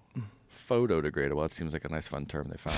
Photodegradable. Oh, but not biodegradable. What does that mean? Trap residues from smoking, including arsenic, cadmium, and toluene. Toluene? Eh. Who knows? Toluene? This is the issue with AI. I try not to even, but it's contradicting itself. And I was reading a thing where a professor was talking about the issues that he's having grading papers and accusing Yeah. people of using AI. Yeah. And then it's like, it's just opened up this whole door yeah, that they don't know exactly how to deal with, because you could get AI and write something, and then you could write something similar. You just kind of like twist it around a little bit like a joke thief would do. Yep. And then you're basically using AI to write your papers. but I think AI will sell that professor AI detection software. Yeah, but if you do a good job of spinning the Yeah, words just around a move it little around. bit, especially if you're dealing with like historical facts or something that's true, like AI is going to right. lay it out for Right, you. You have right. to do zero research. And if it's like, you just print it in that order slightly differently. I guess the bigger question is does writing the term paper serve a value at this point if AI can just do it? Right. You know, I spent a lot of time learning cursive. I mean, what the fuck is that? It's useless. The thing is, I don't. it's like if you're a student, though, if you're really trying to get the most out of your education, it's like, what are you trying to do? Are you trying to get good grades? Or are you really trying to get educated? If you're trying to get educated, don't cheat. Yeah. Just actually figure it out. Yeah. Actually absorb the information and learn. But if you're not really into that subject and that's not really your thing, and you really want to get a degree in this, but you have to take a course in that, like, Yeah. And you could like spend an hour working on something instead of 16 hours. Yeah, or if you want to be a skateboarder and you got a half pipe outside, have AI do the term paper and go fucking. Yeah, you don't have to Go read that crazy. Yeah. fucking giant 1,400-page book. Well, Ugh. this is good. This is also a bigger question about like our education and public schools and like. Dude, you're going to be in the Matrix. You don't need education. They're going to plack it in, press a button. You're going to be like, Joe is Neo, fully I know Kung Fu. That's what it's going to be. Yeah. Yeah, I mean, Yeah. I really firmly believe that. I also believe it's going to be genetic engineering, so people are going to be unrecognizable. I think whatever we have coming over the next 100 years is going to make the last 100 years look like a joke. Right. The change of 1925 to 2025 is pretty extraordinary. It's going to be nothing compared to the change that we experienced by 2125. Do you think humans will always elevate themselves and speak to a crowd for laughs? That might be the only thing we have left. Because they've always said it's prostitution and comedy. Where the the court jester and the prostitute. And I'm curious if we think in the future that'll remain as well. I hope so. I hope so. Yeah, it would suck. Well, definitely memes. Memes would probably get better. That's a good form of comedy. That's true. There'll be some kind of comedy. There's always going to be human folly as long as there's humans. And I don't know how long that's going to last. Right. That's the real concern. So we might be obsolete. And we might be giving birth to this obsolete thing willingly, signing up for AI. So if we become obsolete, then that means the machines will have to also figure out how to provide energy to itself. Yeah, that'll be easy. But that'll be easy. They'll learn. They'll just plug this into this. They'll and then do it way better than us. just mine the thing and then burn the thing and then, right. Yeah, they'll probably harness some shit we didn't even Right. think about. Right. It'll be far more efficient. Right. No carbon footprint. Enough to worry about things breaking down anymore. And then we'll just slowly die off or whatever. Then But they'll put there'll up a shield system to protect us from asteroids. They'll figure that out. Right. Yeah. What's that movie where Sylvester Stallone lives in the basement of the Earth or whatever? Judge Dredd? Yeah, maybe it's Judge Dredd. And I am the law. But I feel like it's all these people who refuse the advancement of technology, right? So there's going to be some of that. Yeah, there'll be a lot of people living in the Amazon, still eating monkeys. Yeah. But the rest of the electrified world is going to be very strange. Yeah, Yeah, but hopefully we'll still crack jokes, Michael. that would be great. Hopefully. All right, should we wrap this up? Your book, tell everybody. My book You is have a called. copy? Dude, there it is. Thank you. Lucky loser. The publisher's going to kill me. I said I was going to present it to you on the show. Whoopsies. We got a photo of it. Doesn't matter. Adventures in Tennis and Comedy. Yeah. Lucky Loser. Get me a copy and I'll put it out there in the bookshelf. Got a lot of books out there. We should have sent you one. If you don't, I'll get you one. Yeah, so the book starts when my brother gave me a tennis racket for Christmas when I was 4. Nice. And my dream was to be a professional tennis player. And we did it, but only to 864 in the world. That's my highest world Should have ranking. turned into a chick. You could have dominated. That's the point of the book. But it's the story is how I went from pro tennis to comedy, and it's fascinating and silly and a lot of failure. Talking a lot about the struggles of being alone in both of those professions. Tennis, you're alone, Yeah, problem you're by solving. yourself. In comedy, you're alone in problem solving. And Well, you're a great comic. You're a very funny guy, and Thank you've always you, been Joe. very cool to hang out with. Thanks. And I'm real excited that you're at the club this weekend. Are there any tickets available?